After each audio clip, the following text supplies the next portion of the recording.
আসসালামু আলাইকুম ওয়া রাহমাতুল্লাহি ওয়া বারাকাতুহু। আলহামদুলিল্লাহি রাব্বিল আলামিন ওয়াল আকিবাতু লিল মুত্তাকিন নাবিয়িনা মুহাম্মাদিন ওয়া আলা আলিহি ওয়া আসহাবিহি আজমাইন ওয়া মান তাবি'আহুম বিইহসানিন ইলা ইয়াউমিদ্দিন। আম্মা বা'দ। রাব্বি ইশরাহ লি সাদরি ওয়া ইয়াসসির লি আমরি ওয়াহলুল 'উকদাতাম মিন লিসানি ইয়াফকাহু কওলি। রব্বি জিদনি ইলমান নাফিআন ফাহমান কামিলা ওয়া আমালান সালিহা। যাবতীয় প্রশংসা আল্লাহ সুবহানাহু ওয়া তাআলার সমীপে, যে আল্লাহ তাআলা তিনি বিশ্বের প্রতিপালক। দুরূদ ও সালাম বর্ষিত হোক মানব জাতির মহান শিক্ষক এবং সর্বশেষ নবী হযরত মুহাম্মদ সাল্লাল্লাহু আলাইহি ওয়াসাল্লামের উপরে এবং তার পরিবার পরিজন এবং সাহাবীগণ রিদওয়ানুল্লাহি তাআলা আলাইহিম আজমাইনদের উপরে এবং কিয়ামত পর্যন্ত আনেওয়ালা যারাই তার মত এবং পথে তার সুন্নাহ মোতাবেক জীবন পরিচালিত করবে, তাদের উপরে আল্লাহ তাআলা যেন আমাদেরকে সেই দলের মধ্যে শামিল রাখে। রাসূলুল্লাহ সাল্লাল্লাহু আলাইহি ওয়াসাল্লাম জান্নাতের তিনি আমাদেরকে সাথে নিয়ে জান্নাতে যে যেতে চান, সবাইকে, তার সমস্ত উম্মতকে নিয়ে নবীজি যে জান্নাতে যেতে চান, একটি হাদিসের মধ্যে নবীজি স্পষ্ট করে বলেছেন যে আমার জান্নাতের একেবারে সহজ ওয়ে, সরল ওয়ে। প্রতিটি ব্যক্তি প্রতিদিন দিন এবং রাতে সে নিজেকে নিজে নিজেকে নিজে জাহির করতে পারবে, নিজেকে নিজে প্রকাশ করতে পারবে যে আমি কি রাসূলুল্লাহ সাল্লাল্লাহু আলাইহি ওয়াসাল্লামের সেই জান্নাতে টুগেদার যাওয়ার যেই ওয়ে, সেই ওয়ে আমি আছি কি নেই। প্রতিটি ব্যক্তি তিনি তার এই অবস্থাকে এই মেজারমেন্ট দ্বারা তিনি ডিসাইড করতে পারবেন। তিনি পরিলক্ষিত হতে পারবেন যে আসলে আমার কার্যক্রমগুলো ওই ওয়ে কিনা, যেভাবে করে রাসূলুল্লাহ সাল্লাল্লাহু আলাইহি সাল্লাম টুগেদার জান্নাতে যাওয়ার কথা বলেছেন। হযরতে আবু হুরায়রা রাদিয়াল্লাহু তাআলা আনহু হাদিসটি বর্ণনা করেছেন। হাদিসটি সহিহ বুখারীর মধ্যে আছে। নবীজি তিনি এভাবে করে বলেছেন যে আমার সমস্ত উম্মত জান্নাতে যাবে, আমার সকল উম্মত জান্নাতে যাবে। কুল্লু উম্মতি ইয়াদখুলুনাল জান্নাতা। কুল্লু উম্মতি, কুল্লু মানে সকলেই, উম্মতি মানে আমার উম্মত। তাহলে আমরা দেখুন, আমরা সবাই নবীজির উম্মত দাবি করি এবং আমরা মোটামুটি ভাবে কেউ এই কথায় বিপরীত নেই যে আমরা তাওহীদের পরে মুহাম্মদ সাল্লাল্লাহু আলাইহি ওয়াসাল্লামকে আমাদের নবী এবং শেষ নবী আমরা মানি। তাহলে কিন্তু আপনি আমি অটোমেটিকলি উম্মতির মধ্যে অন্তর্ভুক্ত হয়ে যাব। তাহলে নবীজি এভাবে বলতেছেন আমার সমস্ত উম্মত জান্নাতে প্রবেশ করবে। আলহামদুলিল্লাহ। অনেক আশাকর একটি বক্তব্য যে কুল্লু উম্মতি ইয়াদখুলুনাল জান্নাহ, আমার সমস্ত উম্মতেরা জান্নাতে প্রবেশ করবে। ইল্লা মান আবা, ইল্লা মান আবা, তবে আবা ব্যতীত। আমার সমস্ত উম্মতই ভেস্তে যাবে এবং ওই ব্যক্তি নয়। আবার অর্থ বিভিন্ন হয়, আবার অর্থ এটাও একটা অর্থ হয় যে ভেস্তে যেতে অসম্মতি, ভেস্তে যেতে চায় না। কি মজার ব্যাপার না? বেহেশতে যেতে চায় না সে ব্যতীত। তার মানে এই এই এই হাদিসের দুই ধরনের অর্থ হয়। এক অর্থ হবে এভাবে যে আমার সমস্ত উম্মত যারাই জান্নাতে যেতে চায় তারা জান্নাতে যেতে পারবে, তবে সে ব্যতীত যে জান্নাতে যেতে চায় না। জান্নাতে যেতে চায় না। ভাই, তুমি কি জান্নাতে যেতে চাও? ওকে। তুমি কি জান্নাতে যেতে চাও না? এটা কিভাবে নির্ণয় হবে? সাহাবায়ে কেরাম এই শব্দ শুনে তারা বললেন, ইয়া রাসূলুল্লাহ। ক্বালু ইয়া রাসূলুল্লাহ। যেহেতু সামনাসামনি ইয়া রাসূলুল্লাহ, এইজন্য আপনি ওই বাংলাদেশ থেকে ইয়া রাসূলুল্লাহ বলতে পারবেন না। এটা এটা হবে, জিজ্ঞেস করতে হবে আপনাকে যে আপনি ইয়া রাসূলুল্লাহ কেন বললেন? হ্যাঁ, যদি আপনি মদিনাতে যান, মদিনাতে গিয়ে যদি সালাম দেন মসজিদে নববীতে, তখন আপনি বলতে পারেন আসসালামু আলাইকা ইয়া রাসূলুল্লাহ। কিন্তু সেই বাংলাদেশ থেকে, পৃথিবীর অন্য কোনো জায়গা থেকে ইয়া রাসূলুল্লাহ বলা যাবে না। কারণ ইয়া হলো হরফে নেদা এবং হে ব্যক্তি, তার মানে আপনি নবীকে যদি হাজির নাজির জানেন, নবীকে যদি হাজির নাজির জানেন, তাহলে আপনার ঈমান শেষ। তো সাহাবায়ে কেরাম যেহেতু সামনাসামনি বসেছিল, আর অর্থ যদি তারা এইভাবে বুঝেন যে সমস্ত উম্মত বেহেশতে যাবে, আমার উম্মতের মধ্যে যারা বেহেশতে যেতে চায়, তবে যে বেহেশতে বা জান্নাতে যেতে অসম্মত অসম্মত সে ব্যতীত। তো স্বাভাবিকভাবেই সাহাবায়ে কেরাম তো জিজ্ঞেস করবে, ইয়া রাসূলুল্লাহ মান আবা ওমান আবা, ও ইয়া রাসূলুল্লাহ ওমান আবা, হে আল্লাহর রাসূল সেই আবাকে, অথবা ইয়া রাসূলুল্লাহ সাল্লাল্লাহু আলাইহি সাল্লাম জান্নাতে যেতে কে অসম্মত আছে? জান্নাতে যেতে চায় না, হিন্দুরাও স্বর্গে যেতে চায়, নরকে যেতে চায় না। তাহলে কে অসম্মত? এবার হলো মূল পরীক্ষা। এবার শুনুন নবীজি কি বলতেছেন। কলা, কার কলা এটা? রাসূলুল্লাহ সাল্লাল্লাহু আলাইহি ওয়াসাল্লাম বলেছেন, মান আতাআনি দাখালাল জান্নাহ ওয়া মান আসানি ফাকাদ আবা। এ হলো রাওয়াহুল বুখারী, বুখারীর হাদিস। তাহলে প্রথমে তো সবাই আমরা আশায় বুক বেঁধেছিলাম, তাই না? যে নবীজির উম্মত বলা মানেই নবীজি আমাদের সবাইকে নিয়ে জান্নাতে প্রবেশ করবেন। আর জান্নাতে যেতে অসম্মতি তো কেউ আমরা নেই, সবাই তো আমরা দিন রাত আমাদের ইন্টেনশন যে জান্নাতে কিভাবে যাওয়া যায়। এবার আপনাকে আমাকে দেখুন কোথায় দূরে সরিয়ে দিয়েছে। মান আতাআনি দাখালাল জান্নাহ। নবীজি বলেছেন, যেই ব্যক্তি আমার অনুসরণ অনুকরণ করবে, যে ব্যক্তি আমার অনুসরণ, আতাআনি মানে ইতাআত, যে ব্যক্তি তার জীবনে, যৌবনে, তার ঘরে, তার বাইরে, তার পারিবারিক জীবন, তার সামাজিক জীবন, রাতের গোপন অন্ধকারে, দিনের প্রকাশ্য আলোতে 24 আওয়ার্স, মান আতাআনি, যে ব্যক্তি আমার অনুসরণ করবে, দাখালাল জান্নাহ, সে জান্নাতে প্রবেশ করবে। ওমান আসানি, আর যে ব্যক্তি আসানি মানে আমার অবাধ্য হবে, আমার সুন্নতের জীবন যাপন করবে না, সুরতে রাসূল আর সিরাতে রাসূল যারা গ্রহণ করবে না। সুরতে রাসূল রাসূলুল্লাহ সাল্লাল্লাহু আলাইহি ওয়াসাল্লাম সুরাতান, যেগুলো তিনি গ্রহণ করেছেন, বলেছেন, অনুসম্মতি দিয়েছেন। আর সিরাতে রাসূল মানে নবুয়তের 23 বৎসরের গোটা জীবনী, আসমান থেকে যা নাজিল হয়েছে। তাহলে অমান আসানি, আর যে ব্যক্তি অবাধ্য হবে, ফাকাদ আবা, সে যেন ভেস্তে যেতে, জান্নাতে যেতে সে যেন অসম্মত।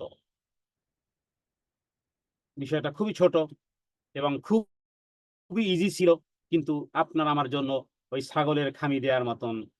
চলতেছে চলতেছে, কিন্তু যখন তাকে সামনে দিয়ে টানা হবে, সে খামি দিয়ে বসে থাকবে আর যাবে না। এবং নবীজিও অন্য আরেকটি হাদিসে এইভাবে বলেছে যে আমি দিন আর রাত তোমাদের যেন কোমর ধরে আমি তোমাদেরকে জাহান্নাম থেকে মুক্ত করার জন্য চেষ্টা চালাচ্ছি, আর তোমরা যেন লম্প ঝম্প করে সেই জাহান্নামের দিকেই যেন অগ্রসর হচ্ছ, আর আমি তোমাদের কোমর ধরে ধরে বাধা দিচ্ছি। তাহলে এবার জানতে হবে যে রাসূলুল্লাহ, আমি যেই সকাল থেকে সন্ধ্যা পর্যন্ত যেই কাজগুলো করব, সেগুলো সুন্নতের আলোকে কিনা। আমার চলা, আমার বলা, আমার হাঁটা, আমার বসা, আমার খাওয়া, আমার ঘুমানো, আমার জীবনযাপন, আমার লাইফ স্টাইল, প্রতিটি জিনিস সুন্নতের অনুসরণ যদি হয়, তাহলে আমি ওই যে কুল্লু উম্মতি ইয়াদখুলুনাল জান্নাহ, আমার সমস্ত উম্মত জান্নাতে প্রবেশ করবে, ওই লোক ব্যতীত। আর যদি আমার জীবনযাপন, আমার লাইফস্টাইল যদি সুন্নতের অনুসরণ না হয়, তাহলে সে হলো আবা, সে হলো জান্নাতে যেতে অসম্মত। রব্বে কারীমের কাছে প্রার্থনা করি, হে আল্লাহ, দিন মানার জন্য দিন জানাও প্রয়োজন। আমাদের জীবনে যা নেহায়াত প্রয়োজন, যেগুলো নেহায়াত প্রয়োজন, সেগুলো জেনে সেগুলো যেন আমল করতে পারি। তোমার কাছে সেই তৌফিক কামনা করি। এবং যেটি রাসূলুল্লাহ সাল্লাল্লাহু আলাইহি ওয়াসাল্লামের অবাধ্য হয়, এই যে সিরাতুন, এই যে সিরাত মানে কি বলে আপনার, রবিউল আউয়াল আসলে, আমাদের দেশের একদল মানুষ নবীর প্রেমে, তারপরে তারা যে সমস্ত কর্মকাণ্ডগুলো শুধুমাত্র এতটুকু জেনে নিলেই হয় যে এই কর্মটি খোলাফায়ে রাশিদিন, হযরতে আবু বকর, হযরতে ওমর, হযরতে ওসমান, হযরতে আলী, 40 বৎসরে সাহাবায়ে কেরাম, খোলাফায়ে রাশিদিন, তাবেঈন, তাবে তাবেঈন, আইম্মায়ে মুজতাহিদিন সালফে সালিহিন করেছেন কি না। করে থাকলে সুন্নাত হবে। নবীর সুন্নাত না হলে সাহাবায়ে কেরামের সুন্নতও মানা যায়, খোলাফায়ে রাশিদিনের সুন্নতও মানা যায়। যেই কাজটি রাসূলুল্লাহ সাল্লাল্লাহু আলাইহি ওয়াসাল্লাম করেননি কিন্তু খোলাফায়ে রাশিদিন থেকে পাওয়া যায়। তার মানে আবু বকর করেছেন, ওমর করেছেন, ওসমান করেছেন, আলী রাদিয়াল্লাহু তাআলা আনহু করেছেন। এই ৪ জন সাহাবায়ে কেরাম যদি করে থাকেন তাহলে পাওয়ার অফ অ্যাটর্নি আছে। এই ৪ জনের কাছে পাওয়ার অফ অ্যাটর্নি ছিল এইভাবে, হ্যাঁ? মুয়াত্তা মালিক গ্রন্থে রাসূলুল্লাহ সাল্লাল্লাহু আলাইহি ওয়াসাল্লাম বলেছেন, আলাইকুম বিসুন্নতি ওয়া সুন্নাতিল খুলাফাইর রাশিদিন আল মাহদিয়্যিন। এই যে পাওয়ার অফ অ্যাটর্নি দিয়ে ফেলেছেন নবীজি। বলেছেন, আমার সুন্নাত এবং খোলাফায়ে রাশিদিনের সুন্নাত, আলাইকুম বিসুন্নতি, হ্যাঁ? আমার যে সুন্নাত, আমার যে রীতিনীতি, পন্থা পদ্ধতি, নিয়ম কানুন, আর সেই সাথে খোলাফায়ে রাশিদিন আল মাহদিয়্যিন, খোলাফায়ে রাশিদিনদের সুন্নতও অনুকরণ করা যাবে। ওসমান রাদিয়াল্লাহু তাআলা আনহু জুমার দিন ২টা জুমার ২টা আযান দেওয়া হয়েছিল। নবীজির সময়কালে ছিল না, আবু বকরের কালে ছিল না, হ্যাঁ? আলী রাদিয়াল্লাহু তাআলা আনহুর কি বলে আপনার এই ওমর রাদিয়াল্লাহু তাআলা আনহুর সময়কালে ছিল না। ওসমান রাদিয়াল্লাহু তাআলা আনহু চালু করেছেন। এটা খোলাফায়ে রাশিদিনের সুন্নাত এখনো চলছে। হ্যাঁ? তো এইজন্য এর মধ্যে আমি যা করি এটি সাহাবায়ে কেরাম করেছেন কিনা, এভাবে করে বেশি বড় আলেম হওয়ার প্রয়োজন। এভাবে করে আপনি শুধু জেনে নিলেই হবে যে আমি যে সকাল থেকে সন্ধ্যা পর্যন্ত যা কিছু করতেছি এটি সুন্নতের অনুসরণের মধ্যে নাকি সুন্নতের বাইরে। সুন্নতের মধ্যে আছে তো আমার ট্রাকটা জান্নাতে ওয়ে আছে। আর যদি সুন্নতের বাইরে যায় তাহলে ওই যে ওই যে জান্নাতে যেতে, হ্যাঁ? জান্নাতে যেতে অসম্মতি যার, ওই কাতারের মধ্যে আমি পড়ে যাব। আবার যদি এমন কোন কাজকর্ম করি যেটা মনে করতেছি সুন্নাত অথচ সেটি সুন্নাত নয়, আর সেটাকে সুন্নাত জেনে জেনে কষ্ট ক্লেশ করে করে পড়তেছি, কিয়ামতের দিন, হ্যাঁ? কিয়ামতের দিন হাউজে কাউসারের পানি থেকে বঞ্চিত হবে এই ব্যক্তি। তো এটি ছিল যে একেবারে নিজেকে সব সময়ের জন্য আপনি নিজেকে ঠাহর করতে পারবেন, নিজেকে নিজেই মাপতে পারবেন যে আমার কর্মকাণ্ড, আমার প্রতিটি কর্মপদ্ধতি, হ্যাঁ? আমার প্রতিটি জিনিস সুন্নাতের অনুসরণে কিনা। এটি হলো সুন্নাত সম্পর্কে একটি বিষয়। কারণ তাওহীদকে পাকাপোক্ত করবে যদি আপনি সুন্নাত আর বেদাতের যদি বিষয়গুলো যদি আপনি না জানেন, শয়তান আপনাকে দিয়ে অনেক ঘাটের পানি খাওয়াবে, অনেক ইবাদত বন্দেগী আপনাকে করাবে। কিন্তু শয়তান জানে ওকে যদি ইবাদত দিয়ে যদি ওকে ২৪ ঘন্টাও আমি ব্যস্ত রাখি, ও নিজে নিজে হ্যাপি হবে। কিন্তু সেই ইবাদতগুলো যদি রাসূলুল্লাহ সাল্লাল্লাহু আলাইহি ওয়াসাল্লামের পদ্ধতি অনুযায়ী না হয়, শয়তান জানে যে বনি আদম জান্নাতে যেতে পারবে না, হাউজে কাউসারের ধারে কাছেও যেতে পারবে না। অতএব এটাও হতে পারে যে শয়তান কাউকে কাউকে এমন ইবাদতে নিমগ্ন করে রেখে দিয়েছে যেই ইবাদত রাসূলুল্লাহ সাল্লাল্লাহু আলাইহি ওয়াসাল্লামের সুন্নাতের ধারে কাছেও নেই। সুন্নাতের ধারে কাছেও নেই। আল্লাহু আকবার। হ্যাঁ? এদের খাসিরাত দুনিয়া ওয়াল আখিরা। খাসিরাত দুনিয়া ওয়াল আখিরা। যালিকা হুয়াল খুসরানুল মুবিন। দুনিয়া এবং আখিরাত। দুনিয়াতেও কষ্ট করেছে এরা, হ্যাঁ? পরকালও ক্ষতিগ্রস্ত এরা। হযরতে হুযায়ফা রাদিয়াল্লাহু তাআলা আনহু যেমন করে ওই একজন বৃদ্ধ লোককে দেখে বলেছিলেন যে, "কত বছর যাবত এই রকমের সালাত আদায় করো?" হ্যাঁ? একটা দীর্ঘ সময় বলেছিল। তখন সে কসম করে বলেছিল যে, "আল্লাহর কসম রাসূলুল্লাহ সাল্লাল্লাহু আলাইহি সাল্লামের সালাত আর তোমার সালাতের মধ্যে রাত আর দিনের ব্যবধান।" অথচ লোকটা কষ্ট করেই যাচ্ছে। এই রকমের কষ্ট কিন্তু খ্রিস্টানেরাও করে। খ্রিস্টানেরা কেউ আছে নিরামিষভোজী। হ্যাঁ? হিন্দুদের মধ্যেও আছে। তারপরে তারা জীবনে কেউ আছে বিবাহ শাদীও করে না। কেউ আছে যে সারাদিন তারা এই কি বলে আপনার এই ধর্ম নিয়েই আছে কিন্তু সঠিক ধর্ম নিয়ে নেই। কেউ মাজারে পড়ে আছে। তো তার জীবনটা, তার যৌবনটা এইভাবে করে গাছতলায় বসে পার করে দিল। তো মনে করতেছে যে এই পীর অলি আল্লাহ আমাকে জান্নাত পর্যন্ত পৌঁছাবে। তো দুনিয়ার একটা জীবন গাছতলায় থাকলেও তো রাত তো কাটে, অসুবিধা কি? পরকালে যদি কিছু পাওয়া যায়, কিন্তু পরকালে পাওয়া যাবে কিনা সে বিষয়টিও নির্ণয় এখান থেকে করা যাবে কিভাবে? এই হাদিসটি যেটি আমি বললাম। হ্যাঁ? মান আতাআনি দাখালাল জান্নাহ ওয়া মান আসানি ফাকাদ আবা। এরপরে বলবো যে তাওহীদ, সেই সাথে তাওহীদের সাথে সাংঘর্ষিক যে সমস্ত বিষয়গুলো, একজন ব্যক্তিকে মৃত্যুর আগ মুহূর্ত পর্যন্ত সে তাওহীদ শিখবে। হ্যাঁ? কারণ তাওহীদ হলো একেবারে জীবনের শেষ বিন্দু পর্যন্ত প্রতিটি সেকেন্ড আমাকে তাওহীদের বলয়ের উপরে প্রতিষ্ঠিত না থাকলে, তাহলে তাওহীদের বিপরীত কর্মকাণ্ড হয়ে গেলেই সেটি হয়ে যাবে শিরক। দেখুন আমরা সূরাতুল ইখলাস, এটাকে তাওহীদের সূরাতুত তাওহীদও বলা হয়। সূরাতুত তাওহীদ আমরা কতবার পড়ি?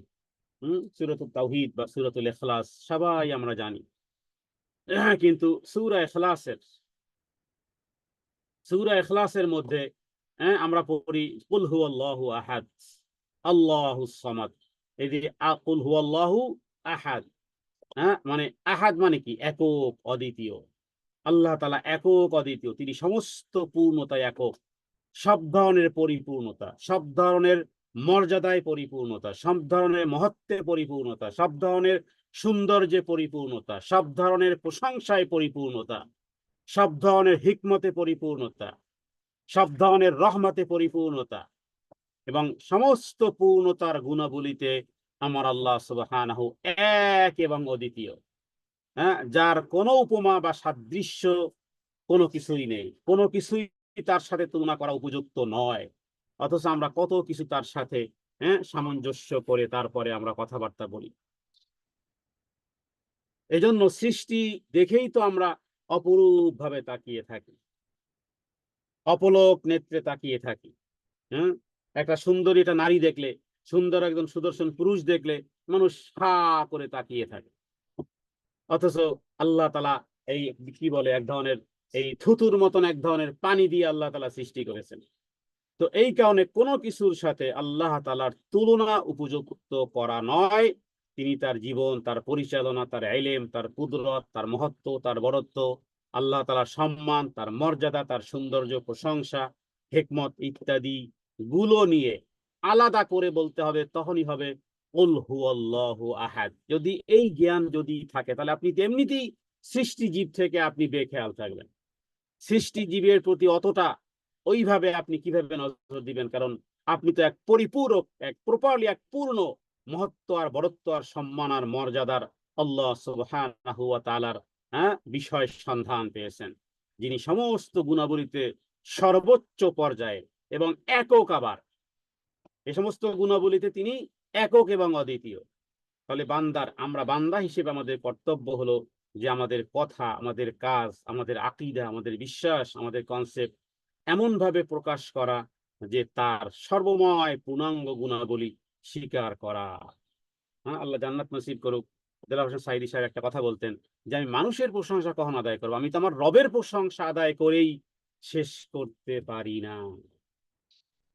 এবং আলহামদুলিল্লাহ কোনো আলেমের কোনো কথাকে আমি কখনো নিজের কথা বলে আমি বলি না যে এটা আমি বলতেছি না। আমি ওই আলেমের নাম নেওয়ার চেষ্টা করি। একজন আলেমের বক্তব্যকে ওইভাবে বলা উচিত যে তিনি এই কথা বলেছেন।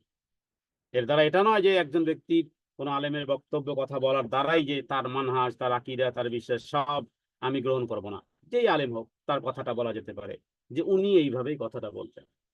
তো আমি দেলোয়ার হোসেন সাঈদীকে এই কথাটা আমি বহুবার বলতে শুনেছি যে আমি আমার রবের প্রশংসা আদায় করেই তো শেষ করতে পারি না। আমি আবার এই আমার নেতার আর আমার নেত্রীর, আমার নেতার চরিত্র ফুলের মতো পবিত্র, অমুকের তমুকের এই না সেই না, তার প্রশংসা আমি কখন আদায় করবো? আমি তোমার রবের প্রশংসা আদায় করে শেষ করতে পারি না। তো যেহেতু আল্লাহ তাআলা তিনি একক এবং অদ্বিতীয়, বান্দার কর্তব্য হলো যে তার কথা এবং কাজে এমন ভাবে এমন ভাব প্রকাশ করা যে সর্বময় পূর্ণাঙ্গ গুণাবলী স্বীকার করা, তাওহীদে তাকে এক রাখা, এবং সব ধরনের ইবাদতে তাকে এককভাবে অদ্বিতীয় রাখার নাম হলো কুল হুয়াল্লাহু আহাদ। আল্লাহ তাআলা এক এবং একক। তাহলে এই আমি যে গান আর কবিতা আর দেশাত্মবোধক গান বলেন আর মুখরোচক গান বলেন, আমার আমার সোশ্যাল মিডিয়াতে পদচারণা, আমার অনলাইনে কথোপকথন, আমার অফলাইনে অনলাইনে যেখানেই হোক না কেন, আমি তো রবের সাফি। আমাকে তো রবের কথাই বলতে হবে, যিনি স্বয়ং সম্পূর্ণ, যিনি এক এবং একক। তো আল্লাহ তাআলা কোরআনুল কারীমে দেখুন কিভাবে বলেছেন, কুলিল্লাহু খালিকু কুল্লি শাইইন ওয়া হুয়াল ওয়াহিদুল কাহ্হার। হ্যাঁ মানে সূরা ইখলাসের 4টা আয়াত তো। তো প্রতিটি আয়াতে বলা যেতে পারে যেন এক একটা আয়াত যেন মানে কোরআনের 1/3 কে ওইভাবেই শিক্ষা এবং দীক্ষা এবং যাবতীয় বিষয় যেন তদারকি করে, রাহবারি করে। হ্যাঁ, সূরা ইখলাসের প্রতিটি আয়াত। তো কোরআনুল কারীমে আল্লাহ বলেছেন কুলিল্লাহু খালিকু কুল্লি শাইইন। হ্যাঁ, বলুন হে নবী, আপনি বলুন আল্লাহু খালিকু কুল্লি শাইইন, আল্লাহ তাআলাই একমাত্র সব কিছুর সৃষ্টিকর্তা। ওয়াহুয়াল ওয়াহিদুল কাহ্হার, আর তিনি হলেন একচ্ছত্র। আল ওয়াহিদ মানে এককভাবে, আল কাহ্হার তিনি একচ্ছত্র ক্ষমতাধর। এটাই হলো এই যে কুল হুয়াল্লাহু আহাদ। তো এরপরে আমরা কি বলি? আল্লাহুস সামাদ। হ্যাঁ, সামাদ কথাটি কোরআনুল কারীমে খুব বেশি আসেনি, একবারই এসেছে। অমুখাপেক্ষী, অবিনশ্বর, চিরন্তন। হ্যাঁ, আলিফ লাম দ্বারা আরো অর্থ হয় যে তিনি স্বয়ং সম্পূর্ণ। আস-সামাদ পরিপূর্ণ। হ্যাঁ, পরিপূর্ণ রব মহান আল্লাহ তাআলা, যার এমন কোন আহ, সমস্ত সেফাত ভালো, যাবতীয় যা কিছু গুণাগুণ বা সেফাত সব আমার রবের জন্য, তাও আবার সর্বোচ্চ পর্যায়ের। এবং এর পূর্ণতা এতই পরিপূর্ণ যে সৃষ্টিকুলের কেউ সেই গুণের সামান্যতম অংশ তাদের সৃষ্টির মধ্যে ধারণ করতে পারে নয়াকারে না। অবিনশ্বর পৃথিবীর কেউ নয়। হ্যাঁ, যাকে আল্লাহ তাআলা বাদশা বানিয়েছিলেন, বলতে গেলে বাল্যকাল থেকেই বাদশা সুলাইমান আলাইহিস সালাতু ওয়াস সালাম, বলা যায় জন্মগত বাদশা। কারণ তার বাবা দাউদ আলাইহিস সালাম তিনি বাদশা। হ্যাঁ, তো তার সন্তান তো বাদশাহই হবে। তাহলে জন্মগত বাদশা, তারপরে আবার আল্লাহ তাআলা তাকে যে পাওয়ার দিয়েছেন, আল্লাহু আকবার। 1 মাসের রাস্তা হযরতে সুলাইমান যেতেন চোখের পলকে।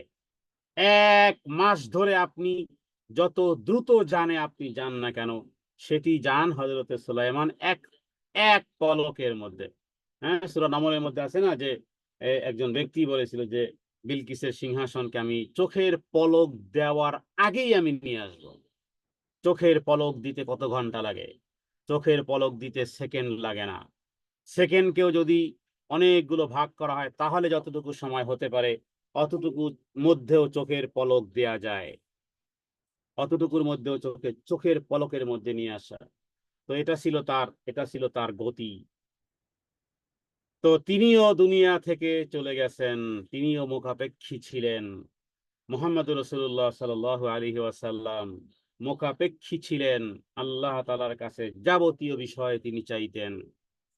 মুখাপেক্ষী মানুষের মধ্যে কারা হয়? আপনারা শব্দে শব্দে কোরআনের মধ্যে অনেক জায়গাতে পেয়েছেন। আর রাআহুস্তাগনা ইন্না ইলা রাব্বিকার রুজআ। হে নবী, আরাআইতাল্লাযী ইয়ানহা আবদান ইযা সাল্লা, আরাআইতা ইন কানা আলাল হুদা আও আমারা বিত্তাকওয়া, আরাআইতা ইন কাযযাবা ওয়া তাওয়াল্লা। আল্লাহ তাআলা যেন ভেঙ্গে ভেঙ্গে বুঝাচ্ছেন। আপনি কি জানেন আরাআইতা মানে কি? হে নবী, তুমি কি দেখোনি? হে নবী, তুমি কি দেখোনি? হে নবী, তুমি কি জানোনি? তাহলে তুমি জানো না, আচ্ছা আমি জানাচ্ছি।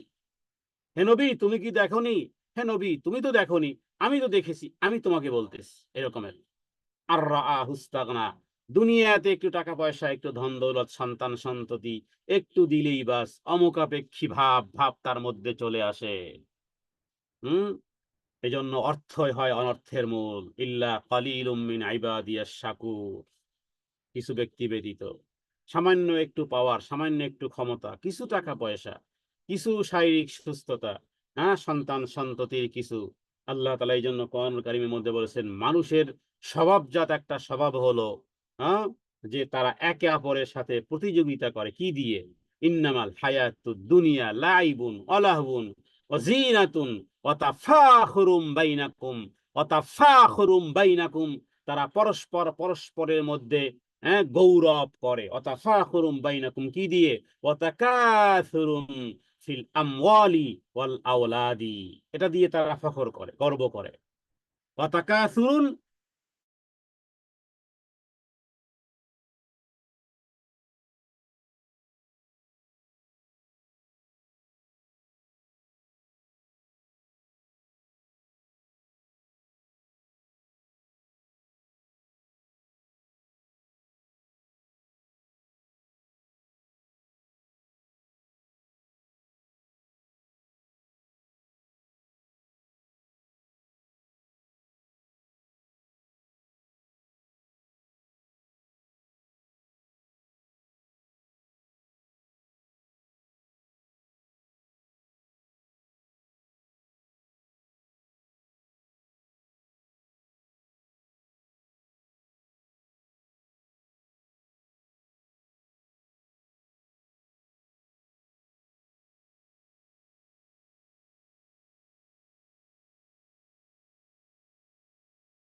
রিমাইন্ডার দিচ্ছিলাম।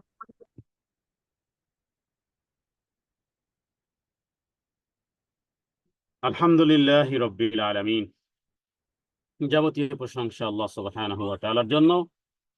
জি, আমরা যতটুকু কথা বলতেছিলাম যে পৃথিবীর মানুষ স্বাভাবিকভাবেই দুনিয়ার সম্পদ এবং সন্তান সন্ততি দিয়েই ওয়াতাফাখুরুম বাইনাকুম, তারা পরস্পরের মধ্যে তারা প্রতিযোগিতা করে। এক্ষেত্রে আমি সর্বশেষ যেই উদাহরণটি দিয়েছিলাম যে যেই ব্যক্তির বয়স 60 বৎসর হয়ে গেছে স্বাভাবিকভাবে, হ্যাঁ, তার তার জীবন সায়াহ্নে যেন সে যেন দিনের শেষ ভাগে পৌঁছে গেছে। যদিও হায়াতের কোনো গ্যারান্টি নেই, কিন্তু স্বাভাবিকভাবে কোনো ব্যক্তি যদি কোরআন এবং সুন্নাহকে যদি কেউ নাও মানে, হ্যাঁ, তবুও তার কাছে যেই প্রশ্নটির অ্যান্সার সে স্বীকারোক্তি করতে বাধ্য, সেটি হলো যে একজন ব্যক্তি স্বাভাবিকভাবেই 50-60 বৎসর পরে তার জীবন, হ্যাঁ, সব কিছু থাকার পরেও তিনি যেন খেতে পারেন না, তিনি যেন চলতে পারেন না, তিনি যেন ঘুমাতে পারেন না। তার মানেই হলো যে জীবনটা যে শেষ হয়ে যাচ্ছে এবং একদিকে যে আমাদেরকে যেতে হবে।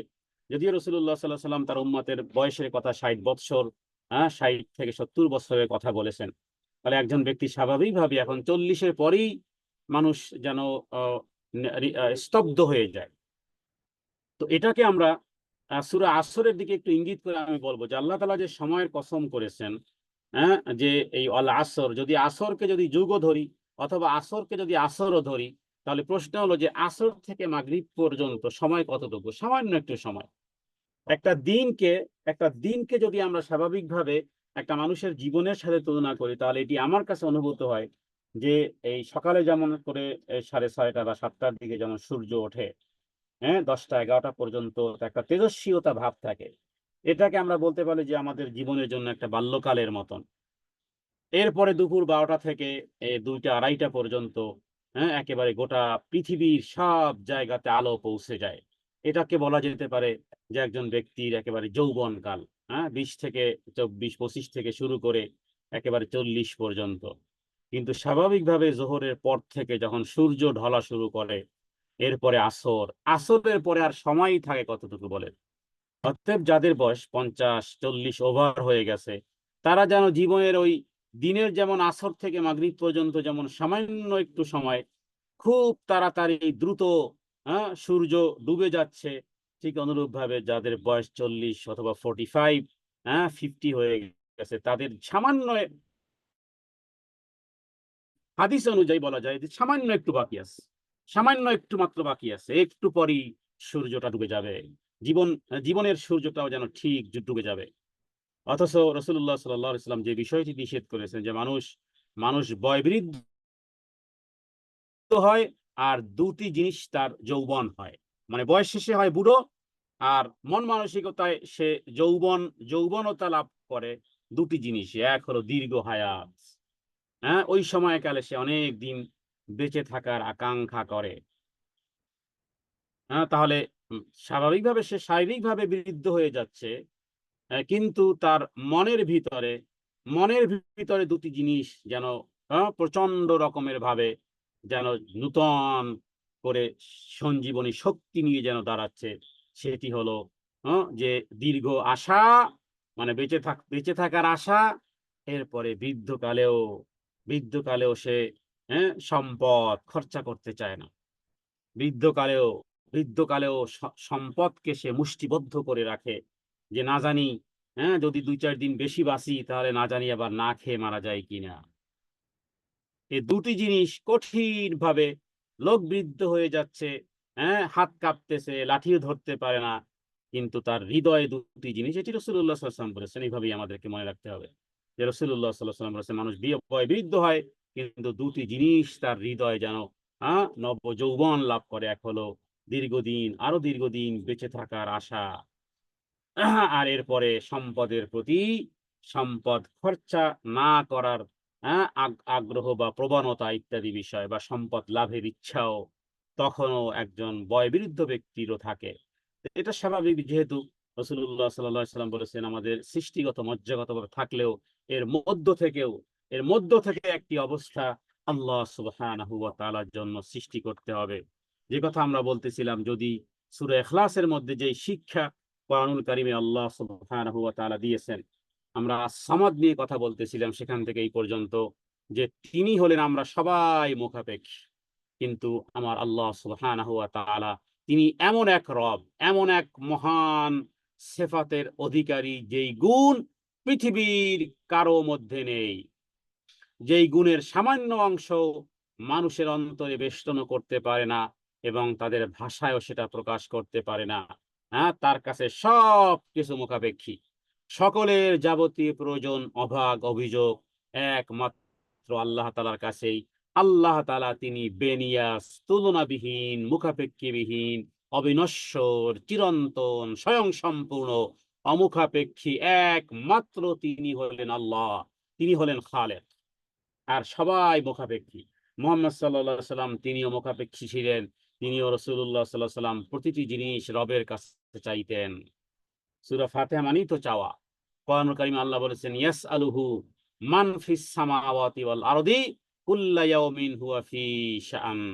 আসমান সমূহ এবং জমিনে যারা রয়েছে সবাই তার কাছে চায়। জিবরাইল আমিন সেও চায়, মুহাম্মদ সাল্লাল্লাহু আলাইহি সাল্লাম সেও চেয়েছেন,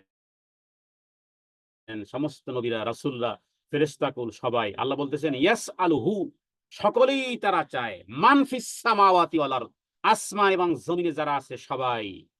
কুল্লা ইয়াউমিন হুয়া ফি শাআন, হ্যাঁ, প্রতিদিন তিনি কোনো না কোনো কাজে রত আছেন। কুল্লা ইয়াউমিন হুয়া ফি শাআন, তার মানে তিনি নিজেই সত্তাগতভাবে অমুখাপেক্ষী।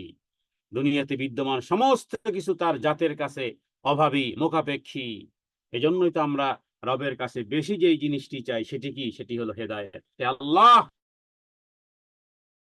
তুমি আমাদেরকে হেদায়েতের নূর দ্বারা আমাদের হৃদয়কে মুনাওয়ার করে দাও। তাওহীদের ছাত্র আমরা, তাওহীদের ছাত্র আমরা। দীর্ঘদিন যাবৎ তাওহীদ বিষয় আলোচনা করতেছি। আল্লাহ, তাওহীদের জ্ঞান আরো বৃদ্ধি করে দাও, তোমাকে জানার জ্ঞান আরো বৃদ্ধি করে দাও। তাওহীদ মানেই হলো তুমি, তাওহীদের জ্ঞান মানেই হলো তোমার জ্ঞান, তোমার জাত সম্পর্কে, তোমার সিফাত সম্পর্কে জ্ঞান। যদিও আজকের এই বিষয় আমি আলোচনা করতে চেয়েছিলাম না, কিন্তু প্রসঙ্গক্রমে এসে গেল, ভাবলাম যে বিষয়টাও আলোচনা করা যেতে পারে।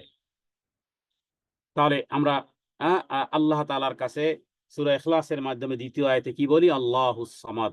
আস-সামাদ পূর্ণাঙ্গ রূপে অমুখাপেক্ষী এবং তিনি জাতগতভাবে, মানে সত্তাগতভাবে, হ্যাঁ, তিনি তিনি তিনি নিজেই অমুখাপেক্ষী। তাহলে আস-সামাদ হলো তিনি, যার কাছে সৃষ্টি, সমস্ত সৃষ্টির সব মুহূর্তে, সর্ব অবস্থাতে তাদের উদ্দেশ্য এবং প্রয়োজন, যেহেতু তার জাত, তার সিফাত, তার নাম আর তার কর্মে, হ্যাঁ, স্বয়ং সম্পূর্ণ আস-সামাদ। এবং এই এই এই এই নামটি কোরআনুল কারিমে বলা যেতে পারে যে একবারই মাত্র এসেছে। তাহলে এটা এই কারণে যে আস-সামাদ হলো, আস-সামাদ বলার দ্বারা পৃথিবীর সমস্ত মানুষের প্রতিটি মুহূর্তে কিছু না কিছু প্রয়োজন, চাই আমরা সেটি বলি অথবা না বলি। প্রতিটি মানুষের সব সময়, গোটা পৃথিবীর মাখলুকাতের সব সময়ের বিভিন্ন জিনিসের প্রয়োজন হয়। একটা মানুষ ঘুমিয়ে গেলেও, হ্যাঁ, তার শ্বাস প্রশ্বাসের প্রয়োজন থাকে, তার সেফটি সিকিউরিটি, তার নিরাপত্তা, হ্যাঁ, তা না হলে না জানি কোন কিছু তার কান দিয়ে ঢুকে যেতে পারতো, না দিয়ে তার কান, হ্যাঁ, তার কান দিয়ে তার নাক দিয়ে ঢুকে যেতে পারতো, বিভিন্ন ভাবে, হ্যাঁ, বিভিন্ন জিনিসের প্রয়োজন। তো আল্লাহ তাআলা সমস্ত সৃষ্টিজীবের সমস্ত প্রয়োজনকে তিনি মিটান, কারণ তিনি হলেন পূর্ণাঙ্গ রূপে তিনি অমুখাপেক্ষী, মুখাপেক্ষীহীন, তিনি স্বয়ং সম্পূর্ণ। তার কাছে সমস্ত কিছুর অভাব প্রয়োজন গোটা সৃষ্টিজীবের দিকে, আর তিনি হলেন আস-সামাদ। বিশ্বের সব কিছুই ভীত সন্ত্রস্ত হয়ে তার কাছে একদিন লুটে পড়বে, চাই ইচ্ছায় অথবা চাই অনিচ্ছায়, চাই সেজদা ইচ্ছা করে দিবা অথবা অনিচ্ছা সত্ত্বে দিবা, কারণ মরণের পরে তো একেবারে ওইভাবেই শুয়ে থাকবা। তাহলে গোটা পৃথিবী, শুধু মানুষই নয়, গোটা পৃথিবী, গোটা পৃথিবী তার তার দিকে লুটে পড়বে। তিনি ইলম, হিকমত, ধৈর্য, কুদরত, রহমত ইত্যাদি যাবতীয় সমস্ত গুণে তিনি পরিপূর্ণ। এটাই হলো আল্লাহুস সামাদ। তাহলে এগুলো এগুলো হলো আল্লাহ তাআলাকে ডাকার জন্য, এগুলো বলা যেতে পারে, এগুলো ইসমে আজম।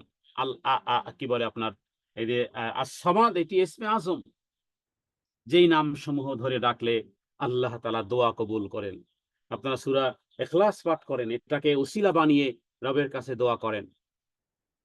সূরা ফাতিহা পড়ে এটাকে উসিলা করে দোয়া করেন, নিজের ঈমানের উসিলা দিয়ে আল্লাহ তাআলাকে দোয়া। এগুলো এমন উসিলা, এমন উসিলা যেগুলোর সামনে আর কিছুই চলে না। কারণ আল্লাহ তাআলা আল্লাহু কাদির, আল্লাহু গফুরুর রহিম। তো রব্বে কারিমের কাছে আমরা প্রার্থনা করি, হে আল্লাহ, আপনি আমাদেরকে তাওহীদের ওই জ্ঞান দান করেন যেই জ্ঞানের মাধ্যমে ইসলামের মৌলিক রোকন, ইসলামের সর্বপ্রথম এবং সর্বশেষ বলা যেতে পারে রোকন বা খুঁটি বা স্তম্ভ হলো তাওহীদ। আব্দুল্লাহ ইবনে আব্বাস রাদিয়াল্লাহু তাআলা আনহু তিনি বলেন, নবীজি যখন মুআজ রাদিয়াল্লাহু তাআলা আনহুকে একটা দেশের গভর্নর, প্রেসিডেন্ট করে বানিয়ে পাঠিয়েছেন, তখন তিনি তাকে প্রথম নসিহত করেছিলেন যে উদউহুম ইলা শাহাদাতি আল্লা ইলাহা ইল্লাল্লাহ ওয়া আন্নী রাসূলুল্লাহ। হে মুআজ, তুমি ইয়েমেনের গভর্নর করে তোমাকে পাঠানো হলো, লোকজনকে এই কথার দাওয়াত দিবে আল্লাহ ব্যতীত আর কোনো উপাস্য নেই, এবং আমি মুহাম্মদ সাল্লাল্লাহু আলাইহি ওয়াসাল্লাম আল্লাহ তাআলার প্রেরিত রাসূল। দেন সালাতের কথা, দেন সিয়ামের কথা, অন্যান্য যাকাতের কথা ইত্যাদি। তাহলে প্রথমে যেই কথাটি তা হলো লা ইলাহা ইল্লাল্লাহ ওয়া আন্নী রাসূলুল্লাহ। বিধায় লা ইলাহা ইল্লাল্লাহ এইটি সারাটা জীবন শিখতে হয়। সূরা মুহাম্মাদের মধ্যে এই কারণে আল্লাহ তাআলা বলেছেন ফালাম আন্নাহু লা ইলাহা ইল্লাল্লাহ, খুব ভালো করে জেনে রাখো লা ইলাহা ইল্লাল্লাহর দাবি কি, লা ইলাহা ইল্লাল্লাহর দাবি কি। এরপরে আজকের আমরা আরেকটি বিষয় আলোচনা করব, যেটি গত সপ্তাহে আমরা আলোচনা করেছিলাম। আমাদের জীবনের সাথে সম্পর্কিত একটি বিষয়, তা ছিল যে আমরা সময়কে কখনো মাসকে, দিনকে স্মরণীয় করার জন্য বলা যেতে পারে, কিন্তু কখনো কভু ভুলেও এই কথা আমরা মুখ দিয়ে বলবো না যে অমুক মাস খুব খারাপ মাস ছিল, অমুক বৎসরটা আমার খুব খারাপ বৎসর ছিল। এই কথা আমরা বলার দ্বারা কি হয়? আল্লাহ তাআলাকে গালি দেওয়া হয়। কারণ আমরা হাদিস বলেছিলাম যে রাসূলুল্লাহ সাল্লাল্লাহু আলাইহি সাল্লাম হাদিসে কুদসি আল্লাহ তাআলা কথাকে এভাবে বলেছেন। আল্লাহ তাআলা নিজে বলেন, লা তাসুব্বুদ দাহরা ফা ইন্নাল্লাহা হুয়াদ দাহর। তোমরা জামানাকে গালি দিও না, কারণ আল্লাহ তাআলা নিজেই হচ্ছেন জামানা। তাহলে আর আরেকটি কথা বলেছিলাম, সূক্ষ্ম একটি কথা আবারও রিপিট করি, সেটি হলো তাওহীদবাদীরা, এই যে একটু আগে বলা হলো যে আমাদের গান, কবিতা, দেশাত্মবোধক গান, তাওহীদবাদীদের পরিচয়টা আপনি পাবেন প্রতিটি কথা কাজে, প্রতিটি সংগোপনে, প্রকাশ্যে দিনের প্রকাশ্য আলোতে আর রাতের গোপন অন্ধকারে প্রতিটি বস্তুর সম্বোধন আল্লাহ তাআলার দিকে করেন। এটা হলো এক কথায় যদি জানতে চান যে তাওহীদবাদীরা কারা, তাওহীদবাদীর পরিচয় কি, এভাবে যদি ১০০ প্রশ্ন আমাকে করেন, আমি একটা উত্তর দেব মাত্র ১০ সেকেন্ডের মধ্যে। সেই কথাটি হলো তাওহীদবাদী কারা। জানতে চাও, দেখতে চাও, পরীক্ষা নিতে চাও, হ্যাঁ, তাহলে শুনে রাখো, তাওহীদবাদীরা প্রতিটি বস্তুর সম্বোধন আল্লাহ তাআলার দিকে করেন। হয়ে গেছে উত্তর। আপনার ১০০০ প্রশ্ন আর আমার এক উত্তর। তাওহীদবাদীরা কারা? নিজে তুমি তাওহীদবাদী কিনা? সর্ব অবস্থাতে প্রতিটি বস্তুর ভালো কিছু যা আমরা আমার রবের দিকে সম্বোধন করব। সকালে ঘুম থেকে সহি সালামতে উঠেছেন, শুরু হবে আলহামদুলিল্লাহিল্লাযী আহইয়ানা বা'দা মা আমাতানা ওয়া ইলাইহিন নুশুর। জুতা পরিধান করতে করতে হবে আল্লাহ তাআলার নামে। তাহলে তাওহীদবাদীরা প্রতিটি মুহূর্তে, প্রতিটি মিনিটে, প্রতিটি সেকেন্ডে তার যাবতীয় বিষয়গুলো আল্লাহ তাআলার দিকে সম্বোধন যে ব্যক্তি করতে পেরেছে, সে ব্যক্তি তাওহীদ বুঝেছে, তাওহীদের রাস্তায় সে উঠেছে, তাওহীদের ট্রেনে সে চড়ে বসেছে। এর গন্তব্য হবে দুনিয়া থেকে জান্নাতুল ফেরদাউস পর্যন্ত ইনশাআল্লাহ। অন্যদিকে অন্যদিকে তাওহীদের কমতি আর ঘাটতি কারা, নিজেদের মধ্যে আমরা নিজেরাই নিজেদেরকে পরীক্ষা করতে পারবো, সেটি হলো প্রতিটি বস্তু সম্বোধন বিভিন্ন জিনিসের দিকে করে। জামানার দিয়ে করে, কখনো মানুষের দিয়ে করে, কখন বিভিন্ন রকমের, মানে আল্লাহ তাআলার দিয়ে করে না। এখান থেকে একটা জিনিস স্বাভাবিকভাবেই, দুটি কথা, তাহলে তাওহীদবাদীরা সবকিছু আল্লাহ তাআলার দিকে সম্বোধন করে, ওকে। আর তাওহীদবাদীদের, তাওহীদের ক্ষেত্রে যাদের কমতি, ঘাটতি, দুর্বলতা আছে, তারা কি করে? বস্তুর দিকে সম্বোধন করে।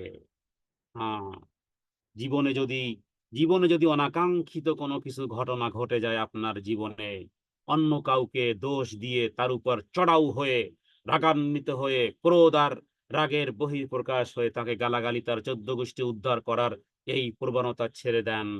বরং এতটুকু বলেন, এতটুকু মুখ দিয়ে বলার চেষ্টা করেন, হ্যাঁ, যে অল কদরি খাইরিহি ওয়া শাররিহি মিনাল্লাহি তাআলা, ভালো আর মন্দের উপরে আমি ঈমান এনেছি, এটা ঈমানের আরকান। চেষ্টা তো থাকবে বান্দার, কিন্তু অনাকাঙ্ক্ষিত কোনো কিছু হয়ে গেছে, আর মানুষকে দোষ দিয়ে লাভ নাই, অমুককে দোষ দিয়ে, অমুককে গালাগালি করে, তোর কারণে এটা হয়েছে, তুই না থাকলে এটা হতো না, এই রকমের কথোপকথন অথবা এই আঙ্গিকে ইত্যাদিমূলক কথাবার্তা, মানে বস্তুর দিকে সম্বোধন। আমি মূল যে বিষয়টি বুঝাতে চাই, যেটা আমি ছোট্ট আকারে, মানে মাথার মধ্যে প্রবেশ করিয়ে দিতে চাই, যে অল্প কথার মধ্যে বুঝার চেষ্টা করুন। তাওহীদবাদী কে, যে প্রতিটি জিনিসের সম্বোধন রবের দিকে করে। তাওহীদ থেকে দূরে সরে গেছে কে? যে প্রতিটি বস্তুর সম্বোধন হ্যাঁ জামানার দিকে অথবা বস্তুবাদিতার দিকে করে। তো এই কারণে, যেহেতু বস্তুবাদিতা বা জামানা বা বা সময় বা কাল বা রাত্র, এটা নিজেও কিছু মালিক না, না কিছু করতে পারে, আর কিয়ামত পর্যন্ত না কিছু করতে পারবে, বরং এগুলোর মালিক হলেন আল্লাহ সুবহানাহু ওয়া তাআলা। সেটাই ওই হাদিসের মধ্যে বলা হয়েছে, খবরদার তোমরা লা তাসুব্বুদ দাহরা ফাইন্নাল্লাহা হুয়াদ দাহর। এই কথার সাথে আর ৫-৭ মিনিটের মধ্যে আমি আরেকটি বিষয় বলবো। সেটি হলো আমাদের সমাজে নামের ক্ষেত্রে বলেন, বিভিন্ন শব্দ চয়নের ক্ষেত্রে যেগুলো শিরিক কথাবার্তা হয়, হয়তোবা আকীদাগতভাবে শিরিক নয়, তবে বহু কথোপকথন আছে আমাদের সমাজে প্রচলিত, যেগুলো আমরাও ভুলে ২-৪ টা বলে ফেলি, অথচ সেগুলো শব্দগতভাবে শিরিক। তাহলে শিরকের সাথে সম্পর্ক ছিন্ন করলে আকীদাগতভাবে শিরিক ছিন্ন তো করবই করব, শব্দগত শব্দগত শিরিকও আমরা পরিহার করে ছেড়ে দেব। যদি এই কথা আপনি বুঝতে পারেন আজকের, তাহলে আজকের থেকে আপনি কবিতা পড়েন, আর পদ্য পড়েন, আর গদ্য পড়েন,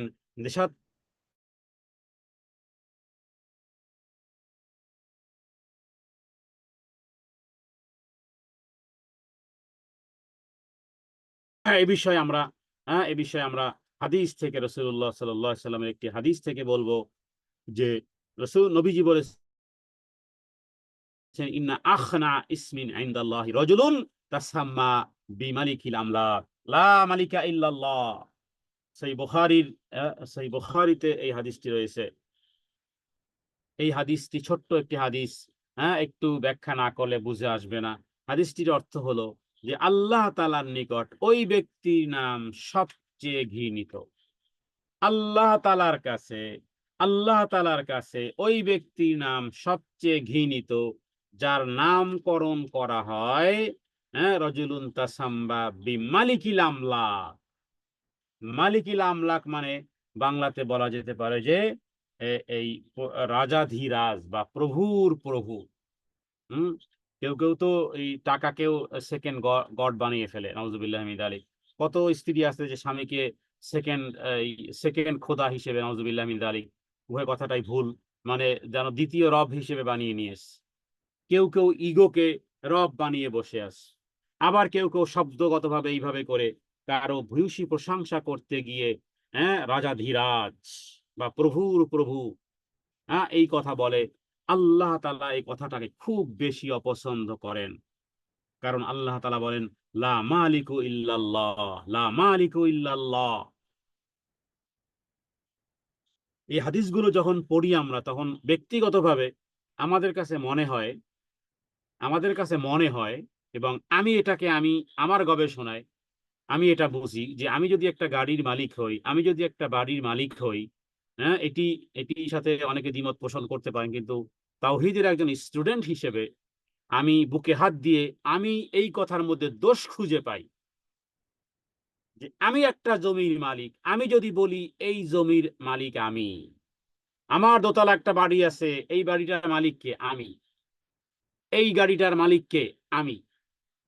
এই সম্পদের মালিক কে? আমি। এই কথার মধ্যে আমি দোষ খুঁজে পাই এই হাদিস পড়ার পর থেকে।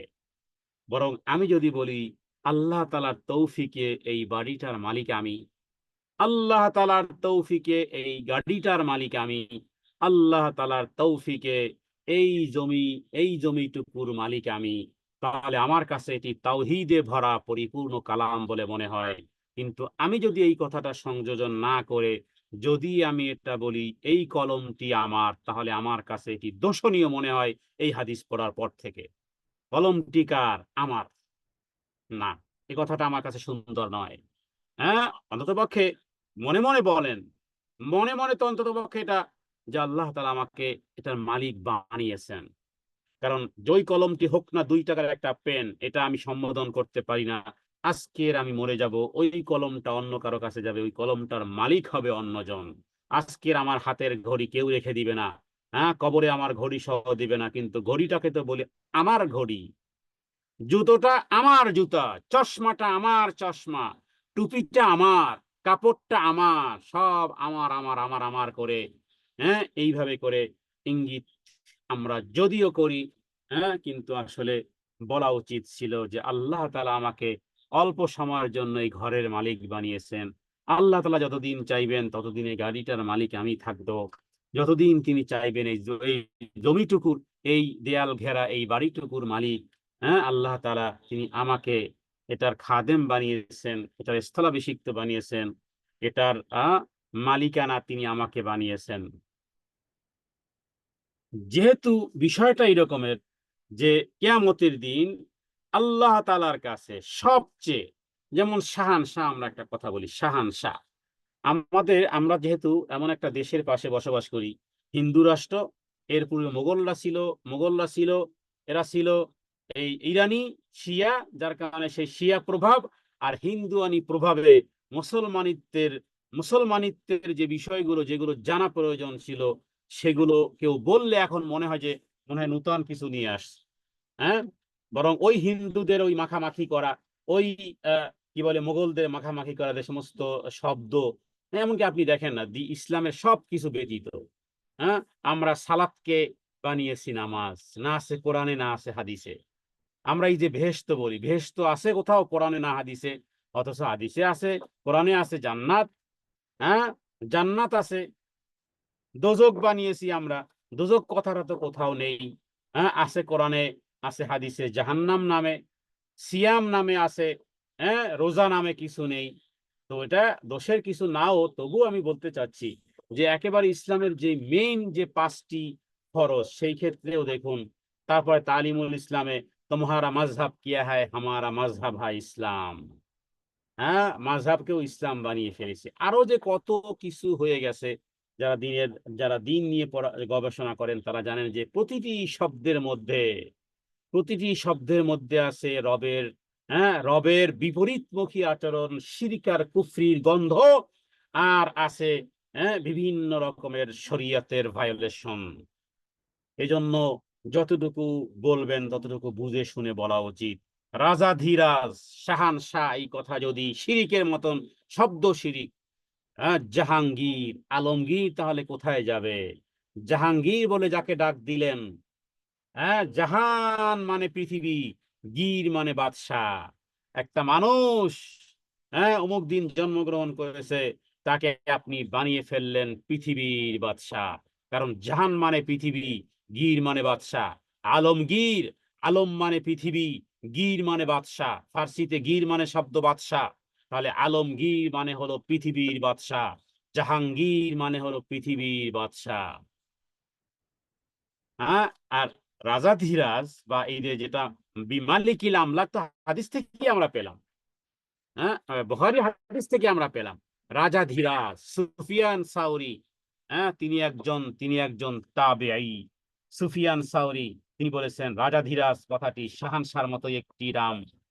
হ্যাঁ, রাসূলুল্লাহ সাল্লাল্লাহু আলাইহি ওয়াসাল্লাম তিনি বলেছেন আগয়াদু রাজুলিন আলাল্লাহি ইয়াউমাল কিয়ামাতি ইয়াউমাল কিয়ামাতি ওয়া আখবাশুহু, কিয়ামতের দিন আল্লাহ তাআলার কাছে সবচেয়ে ধিক্কৃত, সবচেয়ে ঘৃণিত, ধিক্কৃত ঘৃণিত, ঘৃণিতও হবে ধিক্কৃতও হবে, দুই জিনিস। একে তো ঘৃণিত একটা কঠিন একটা, আবার যদি হয় ধিক্কৃত, খারাপ ব্যক্তি হচ্ছে যার নাম করা হচ্ছে রাজাধিরাজ। হ্যাঁ, দেখুন আমরা আমরা আমরা মালিকানা যে কথাটি আমি বললাম, যে মানুষ নির্দিষ্ট কিছু একটা অথবা নির্দিষ্ট কোনো ভূমির মালিক, কোনো রাজ্যের মালিক হতে পারে না।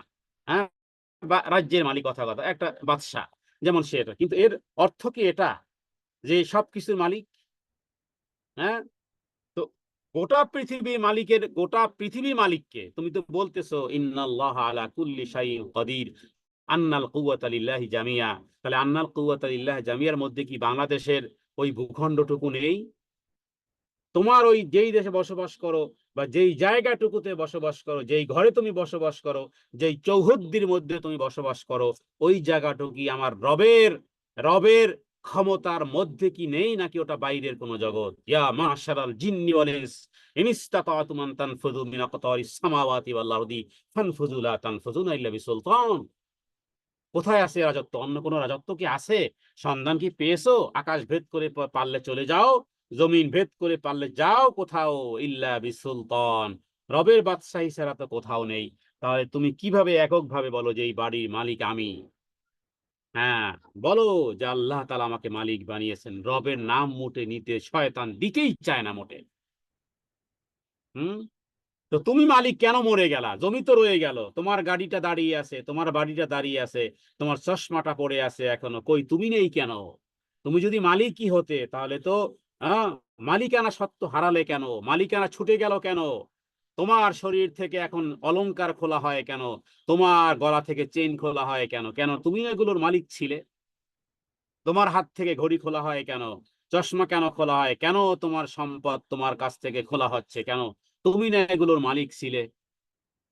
তাহলে আমরা হ্যাঁ, রাজাধীরাজ, শাহানশাহ, মহাবিচারক, এগুলো আল্লাহ তাআলা ব্যতীত আর কারো জন্য এককভাবে এককভাবে একনিষ্ঠভাবে স্পেসিফিক ভাবে তার জন্য নামকরণ করা জায়েজ নেই।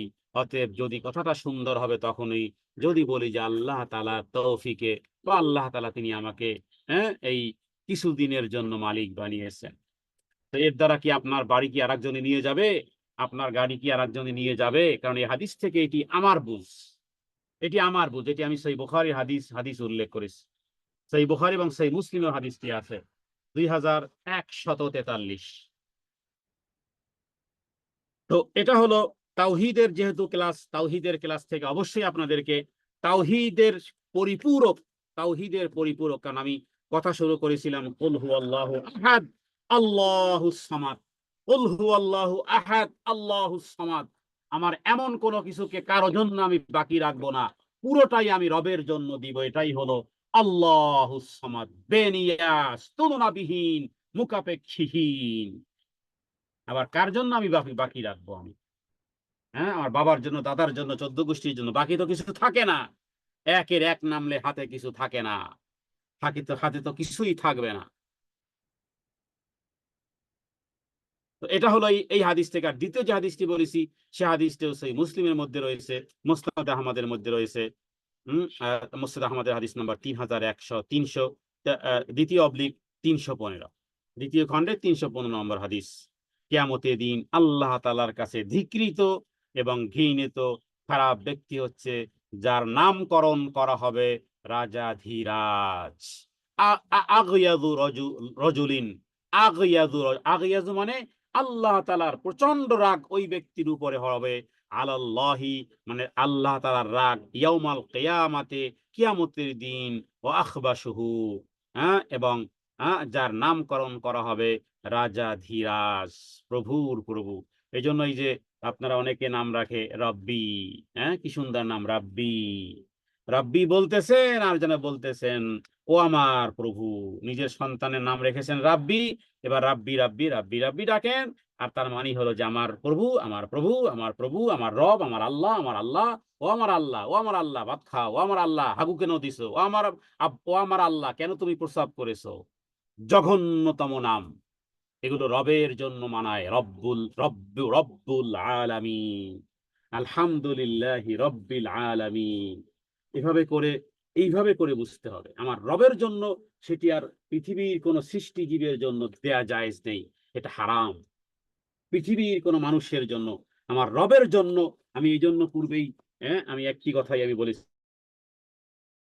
যে একজন ব্যক্তি তার প্রতিটি জিনিস তাওহীদের একটা পরিচয় থাকবে আপনার কথোপকথনে। সেটি হলো প্রতিটি জিনিস আপনি রবের দিকে নিসবত করবে তাওহীদবাদীরা।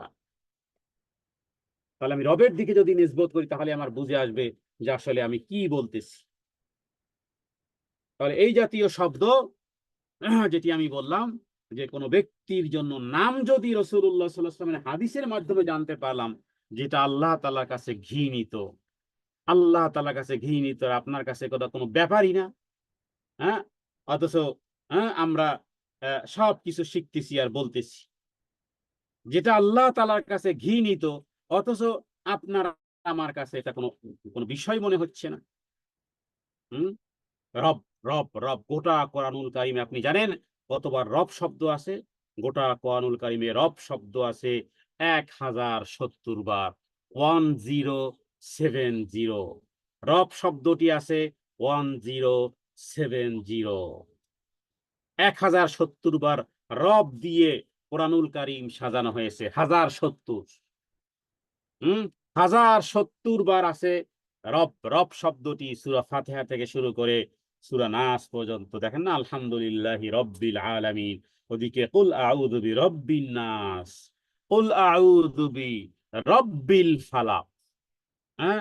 রব, রব দিয়ে গোটা কোরআনুল কারীম ১,০৭০ বার আছে প্রভু ও প্রভু। আর আপনি সেটাই, মানুষের নাম যদি রাব্বি থাকে আপনি ঘৃণা প্রকাশ করবেন যে ছি, ছি, ছি, আপনি আপনার সন্তানের কেমন নাম আপনি রেখেছেন? আর কোন নাম পেলেন না আপনি? জানেন না যে রাব্বি বলে ডাকতেছেন, এটা ইয়াই নিসবতি। আমার রব। আপনার রব কি আপনার ছেলে?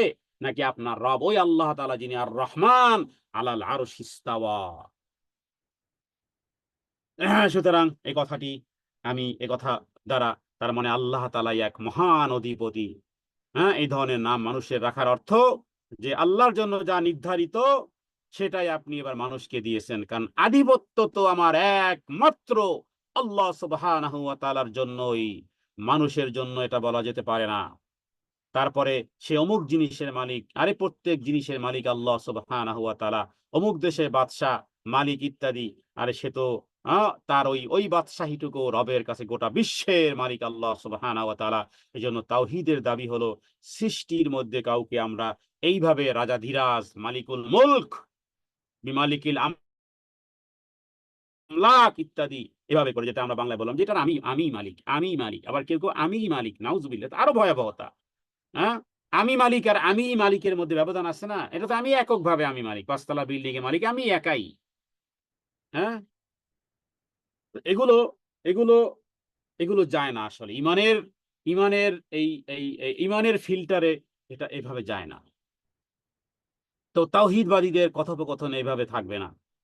কাউকে রাজাধিরাজ ইত্যাদি বিষয়গুলো থাকবে না। বিভিন্ন কিতাবে বিভিন্ন থাকতে পারে। এগুলো বই কিতাবে আপনারা হিসাব করে পড়বেন।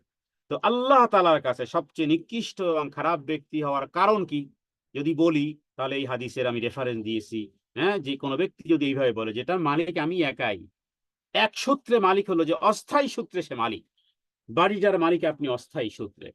অথবা আল্লাহ তাআলার তৌফিকে আপনি রেজিস্ট্রিতে আপনার নামটা আছে। এককভাবে ৫ তলা বিল্ডিং এর মালিক আপনার নামই আছে, কিন্তু রবের দিকে কি নিসবতটা করা যায় না? তো আল্লাহ তাআলার কাছে সবচেয়ে নিকৃষ্ট এবং খারাপ ব্যক্তি হওয়ার কারণ যদি এই কারণে যে সে নামের দ্বারা আল্লাহ তাআলার সমকক্ষ হওয়ার জন্য নিজেকে পেশ করেছে। সুতরাং এই জাতীয় শব্দ, এই মালিকানা বিষয়ে কথা বললাম, বা রাজার রাজা, প্রভুর প্রভু, মহাধীরাজ, আরো বিভিন্ন রকমের বাংলাতে শব্দগুলো ব্যবহার হয়ে আসতেছে আমাদের দেশে। তো এর সমর্থবোধক শব্দ আমরা বলবো নিষেধাজ্ঞার অন্তর্ভুক্ত। শাহানশাহ যেমন শাহানশাহ কথাটা। তো এই বিষয়ে সাবধানতা অবলম্বন জরুরি। দেখুন অন্তরে কি নিয়ত আছে সেটা দেখার বিষয় নয়। হ্যাঁ, অন্তরে নিয়তের কারণে সেটি গ্রহণযোগ্য হবে, ইন্নামাল আমালু বিন্নিয়াত, কিন্তু বাহ্যিকভাবে আকীদাগতভাবে আপনার হৃদয়ে কুফরি নেই, সেটা না হয় স্বীকার করলাম। শব্দগত কুফরি কেন আপনার মুখ আর এই জিহ্বা দিয়ে কেন উচ্চারিত হয়? হ্যাঁ, আকীদার মধ্যে আপনার কুফরি নেই, কিন্তু শব্দগত এই কথা কেন আমরা উচ্চারণ করব? তার মানে বোঝা উচিত ওই সমস্ত নাম গুণাবলী থেকে নিষেধাজ্ঞার অর্থ যে আল্লাহ তাআলার এই বরত্ব প্রকাশের কাছে পৃথিবীর আর কোনো ব্যক্তি, নাম তো দূরের কথা, হাজার হাজার দূরবর্তী শব্দ আমরা ব্যবহার করার ক্ষেত্রে সতর্কতা অবলম্বন করব। কারণ কুল হুয়াল্লাহু আহাদ আল্লাহুস সামাদ। কিভাবে তুমি রবের সামঞ্জস্য শব্দগুলো ব্যবহার করো, বুক তো কেঁপে থরথর করে কাঁপার কথা ছিল। হ্যাঁ, যে আল্লাহ তাআলা তুলনাবিহীন, মুখাপেক্ষীবিহীন, অথচ শব্দ নির্ণয় করেছে এমন শব্দ যেটা আমার রবের সাথেই মানানসই। সেই শব্দ তো নবী রাসূলদের জন্য ব্যবহার করা যাবে না।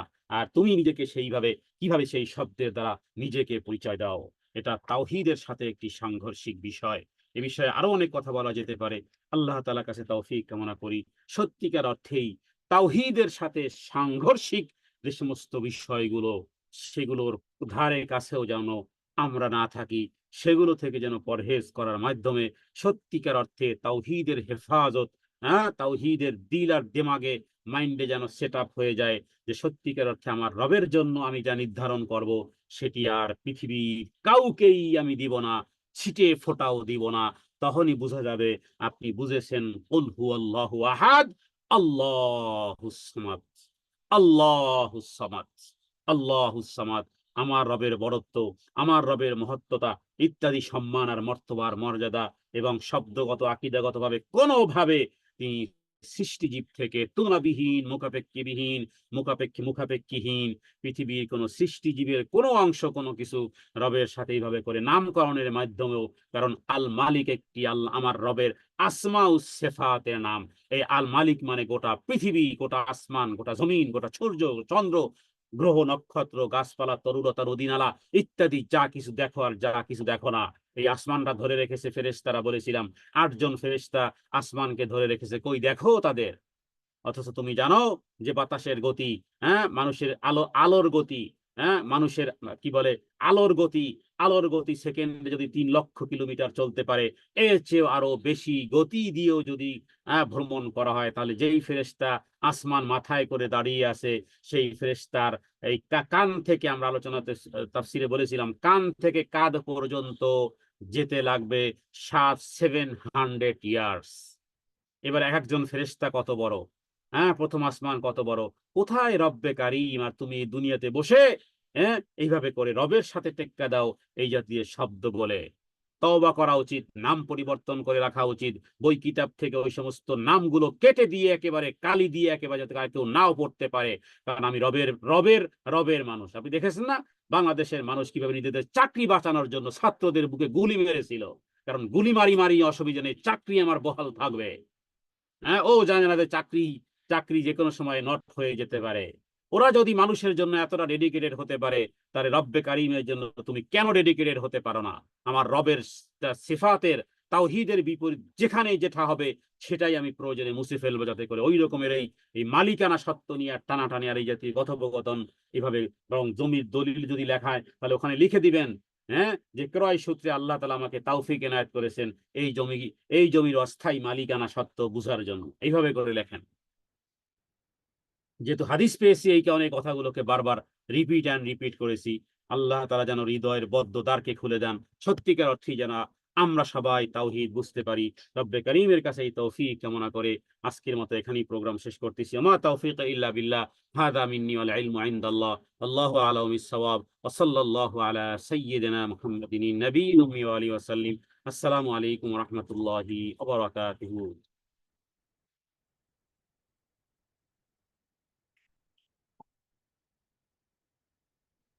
জি, রাজ্জাক, হ্যাঁ, আব্দুর রাজ্জাক, সেটাকে জি, রাজ্জাক ভাই বলে ডাকে।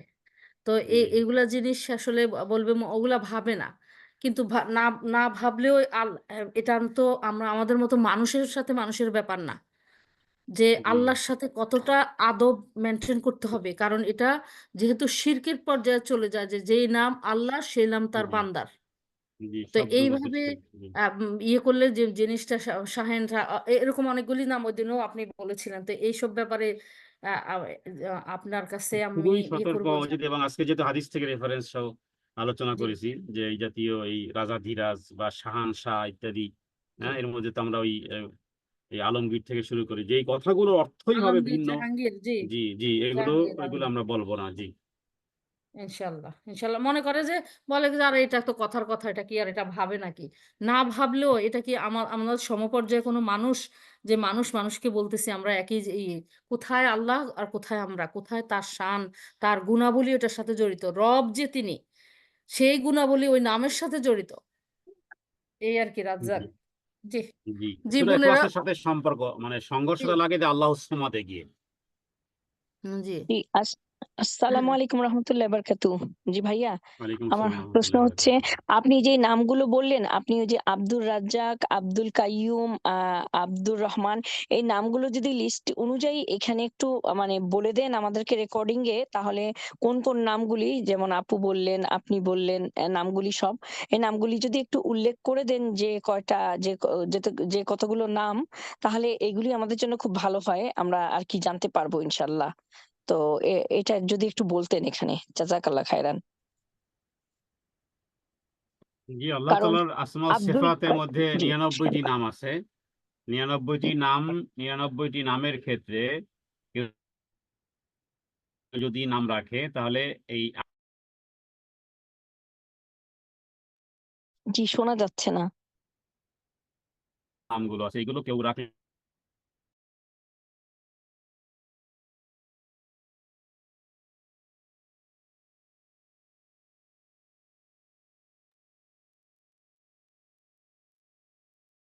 জি আপু, নাম ভাইয়ের সাউন্ড আব্দুল হচ্ছে খালেক। কি আপনারা আর কেউ শুনতেছেন না নাকি? না। আপনি যদি একটু রিপিট করেন, এতক্ষণ শোনা যায়নি। জি ইনশাআল্লাহ। মাঝে মাঝে আপনার নেটে প্রবলেম হচ্ছে মনে হয় যে শোনা যাচ্ছে না, এখন শোনা যাচ্ছে। আচ্ছা আচ্ছা আচ্ছা ঠিক আছে। আমি বলছি আল্লাহ তাআলার যে সমস্ত আসমা ও সিফাত গুলো আছে, যে সমস্ত আসমা ও সিফাত আছে, যেমন 99 আল্লাহ তাআলা আসমা ও সিফাত আছে ইসমে জাত আল্লাহ ব্যতীত, সেই সমস্ত শব্দগুলোর আগে আব্দু শব্দ দিয়ে নাম রাখা নিয়ম। হ্যাঁ, যেমন আল খালেক, হ্যাঁ, তাহলে আব্দুল খালেক, রাজ্জাক আর রাজ্জাক আর আব্দুর রাজ্জাক ইত্যাদি। কিন্তু নাম বলার ক্ষেত্রে এই সমস্ত নাম যদি কেউ রাখে তাহলে এই জ্ঞান রাখতে হবে যে যত আহ, আহ, কষ্টই হোক না কেন পুরোপুরি বলতে হবে, আব্দু শব্দ যোগ করে বলতে হবে। মানে শুধু রাজ্জাক ডাকা যাবে না, শুধু মান্নান, হ্যাঁ, শুধু এইভাবে করে নাম ডাকা যাবে না, বরং আব্দু, যেমন হক, হ্যাঁ, হক ভাই, হক ভাই না, আব্দুল হক, এইভাবে আব্দুল শব্দ যোগ করেই ডাকতে হবে যাতে যতবার ডাকাডাকির প্রয়োজন হয়। তাহলে বোঝা গেল যে আসমা ও সিফাতের মধ্যে যে সমস্ত বিষয়গুলো আছে ওগুলোর ক্ষেত্রেই সতর্কতা অবলম্বন করতে হবে। আসমা ও সিফাত গুলো আপনারা দেখে নিবেন, হ্যাঁ, যে সমস্ত আসমা ও সিফাত গুলো আছে, তাহলে আসমা আসমা ও সিফাতের আগে আব্দুল আব্দু হাকিম, শব্দ যোগ করবেন। জি হ্যাঁ হ্যাঁ, যেগুলা মানুষের আপনারা পরিচিত শুনেন যে আল্লাহ, হ্যাঁ ওই যেটা বলছেন ভাই, আমাদের মুখস্থ থাকা উচিত আল্লাহর নামগুলি, হ্যাঁ। তারপরে এটার সাথে আমরা খেয়াল করবো কোনটা কোনটা কোনটা মানুষ নাম রাখতেছে। আব্দুল হাকিম, হ্যাঁ, হাকিম ভাই হাকিম জি রাখে, হুম হুম রৌফ, হ্যাঁ, এগুলো হুম অনেকেরই হদুদ, আছে। মাজেদ, আহাদ, আহাদও তো বলতে হবে রাখে। আব্দুল মাজেদ। জি আব্দুল হ্যাঁ মাজেদ, হ্যাঁ, আব্দুল ওদুদ, আব্দুল হুম, শাহিদ, আব্দুল হক, হ্যাঁ, শুধু হক ভাই বললে হবে না, ওয়াহাব, আব্দুল জি হক। আব্দুল ওয়াহাব, জি এই যে আব্দুল জি বলতে হবে আব্দুল শুধু। ওয়াহাব, হ্যাঁ, আব্দু বলতে হবে। হুম, তো যদি এই আব্দু শব্দ না বলা হয় তাহলেই তাহলেই এই ওই শব্দটি বলাটা, কারণ আল্লাহ তাআলার আসমা ও সিফাতের মধ্যে নাম। তাহলে আব্দুর রহিম বলবো, হ্যাঁ, আর রহিম ভাই বলবো না, মালেক ভাই না, বরং আব্দুল মালেক, কুদ্দুস না, আব্দুল কুদ্দুস, আব্দুল সালাম, আব্দুল মুমিন, আব্দুল মুহাইমিন, আব্দুল আজিজ ভাই, হ্যাঁ, আজিজ ভাই চলবে না, কারণ আমার রবের জন্য যেটাকে আমি খাস করেছি, হ্যাঁ, সেটাকে আমি বান্দার জন্য ওইভাবে ওই শব্দে আমি কখনোই বলতে পারবো না। জাব্বার, আব্দুল জাব্বার, আব্দুল সালাম, জি আব্দুল আরেকটা বারি, জিনিস ভাই, হ্যাঁ, ইত্যাদি। জি, এই ইনশাআল্লাহ। এই জি যে এখন না আপনি হান্নান বলে, হান্নান আল্লাহর নামে তো হান্নান দেখতেছি না কোথাও, বুঝছেন? হান্নান, জি, সাবুর, এই যে কতগুলি জিনিস ইয়ে আছে যে ওগুলো কি বানানো মানুষের, হাদিস থেকে কিছু শব্দ ওইগুলো ওগুলো আছে, আমরা কিন্তু কারণ দেখেছি কোরআনে, হাদিসে ওগুলো আসে নাই। কোরআনে, মানে হাদিস হ্যাঁ। থেকে যে রেফারেন্স দিয়েছেন উসাইমিন, ওই যে 99 হুম, হুম, নেমস অফ আল্লাহ, আচ্ছা, ওইখানে কিন্তু হাদিস থেকে যে কটা নামের রেফারেন্স দিয়েছেন ওগুলোর মধ্যে এগুলো নাই, সাবুর নাই, হান্নান নাই, আচ্ছা। তারপরে কিবরিয়া, কিবরিয়া বলে না, ওয়াল কিবরিয়া ওয়াল জাবারুত, এগুলো এগুলো হুম, নাই, শেষের দিকে আছে ওই বইয়ের শেষের দিকে যে ওগুলো নাই। হুম, হুম, হুম। জি ভাইয়া যে এক এখন না কথায় আসমা আপনি ও সিফাত গুলো, জি, নামের ক্ষেত্রে এইভাবে সংশোধনী করে ডাকতে হবে। জি ইনশাল্লাহ অনেকে তো মুখস্থ করে অনেকে করে না, তো আপনি যদি এখন না পরে যদি এক সময় আমাদের গ্রুপে বা আপনার গ্রুপে যদি এই নামের লিস্ট গুলো দিয়ে যদি একটু রেকর্ডিংটা দিয়ে দেন আমার জন্য ভালো হয় ইনশাল্লাহ। তাহলে আমরা ইয়ে করতে পারবো ইনশাল্লাহ কোন নাম, কারণ মালিক ভাই বলে ডাকে তো এরকম করে, তো এটা আল্লাহকে তো নামের অপমান ক্ষেত্রে করা হয় আমাদের হাসিনা আপু যেই ইনশাল্লাহ। নামের যে বইটা যেটা অথেন্টিক, ওই বইটা অথেন্টিক, ওইটার থেকে ওইটার পেজটা যদি করে দেওয়া হয়, তা আমার মনে হয়, গ্রুপে যেহেতু একটু ওখানে, দিয়ে দিন তো আপু ইনশাল্লাহ আমাকে কারণ দিয়েছি, হাদিসে বইয়ের নাম হাদিসে দিয়ে বাংলা দিয়েছি, জি, বইয়ের হাদিসে নাম দিয়ে স্পষ্ট ইনশাল্লাহ। দিয়েছি। করে ওইভাবে 99 নামের একবারে হাদিস থেকে কোনো ওইভাবে আসেনি। ইমাম তিরমিজি, আমরা তো বলছি ইমাম তিরমিজি একটা লিস্ট করেছেন, কিন্তু সহিহ সনদে একবারে হাদিস থেকে রাসূলুল্লাহ সাল্লাল্লাহু আলাইহি সাল্লামের এই মুতাওয়াতির বর্ণনার মাধ্যমে 99 নামের লিস্ট আসে না। সেই বুখারীতে এসেছে 99 নামের কথা, বাস শুধু 99 নামের কথা বলা হয়েছে, কিন্তু 99 নামের ব্যাখ্যা ওই হাদিসে দেওয়া হয় না সেই বুখারীতে, যে কোন কোন নামটা 99 এর মধ্যে আসছে আর কি। কিন্তু আল্লাহ সুবহানাহু ওয়া তাআলার নাম তো অনেক, কেউ বলে জি, 114টা বা আরো বেশি বা অগণিত। তো এখানে দিয়েছেন শুধু 99 নেম, তো আরো আল্লাহ সুবহানাহু ওয়া তাআলার নাম আছে। তো আমরা তো সেগুলোকেও আমাদেরকে জানতে হবে ইনশাআল্লাহ, তাই না? মানে ওগুলোর সাথেও তো আব্দুল লাগিয়ে বলতে হবে, না হলে ওগুলোও তো একই পর্যায়ে চলে আসে ইনশাআল্লাহ। যে আমি বিষয়ে আমি ঠিক যে কথা আছে, কটা বলেছি এর পেয়েছি আগে, ভাই, জি। জাযাকাল্লাহ আমি খায়ের। আমি এখানে এই যে বইটা আমার সামনে আছে, এটা মানে নাম শুরু হয়েছে মুসলিম শরীফে আসছে Al Jamil, the beautiful, Al Jawad, the magnificent, হ্যাঁ, তারপর হলো এটা আহমদে আসছে, তিরমিজিতে আসছে, আল যে হাকাম, দ্য হাদিসের জাজ, রেফারেন্স গুলো এটা আছে আসছে আর কি, এই তো। দাউদে, আবু দাউদে, জি, হাইয়ি, আল হাইয়ি, এটা মুসনাদে আহমদে আসছে, আরেকটা আছে আর রব, দা দা লর্ড, যেটা এই আহমদে আসছে, মুসনাদে আহমদে আসছে, আর রফিক, এটাও বুখারী মুসলিম আসছে, আর আরেকটা হচ্ছে আস সুবুহ, এটা আসছে মুসলিম শরীফে, মানে অল্প কয়েকটা, আস সাইদ, এটা আসছে মুসনাদে আহমদে, বুখারী শরীফে আসছে আশ শাফি, যে ইয়ের আরোগ্যদাতা, তারপর আত্মাইব, এটা মুসলিমে আসছে, আবু দাউদে আসছে আল কবিদ, হ্যাঁ, আর তারপর আবু দাউদে আসছে আল বাসিত, বুখারী মুসলিমে আসছে আল মুকদ্দিম, হ্যাঁ, মুকদ্দিম, তার আল মুয়াক্খির আসছে বুখারী মুসলিমে, তারপরে আত-তাবারানীতে আসছে আল মুহসিন, বুখারী মুসলিমে আসছে আল মুক্তি, তারপরে আবু দাউদে আসছে আল মান্নান, এ শেষটা হচ্ছে বুখারী মুসলিমে আসছে আল উইতর, যে অড, হ্যাঁ, এই যে জি, উইতর বলে না, বিজোড়, বিজোড়, জি, এইটাই, এই জি। কটাই আসছে হাদিসে, আর বাকিগুলি সব কোরআন থেকে আসছে, হুম, বাকি যে হুম। যতগুলি সব প্রত্যেকটা কোরআনের আয়াত দিয়ে দিয়ে ওখানে উদাহরণ দিয়েছে যে কোন সূরার কোন আয়াতে আল্লাহর এই নামটা আসছে, বুঝছেন জি ভাই? জি, আচ্ছা এই জন্য আপু বাংলাতে আছে তৌহিদ পাবলিকেশনে আছে আল্লাহর নাম ও সুন্দর সুন্দর নাম ও গুণাবলী।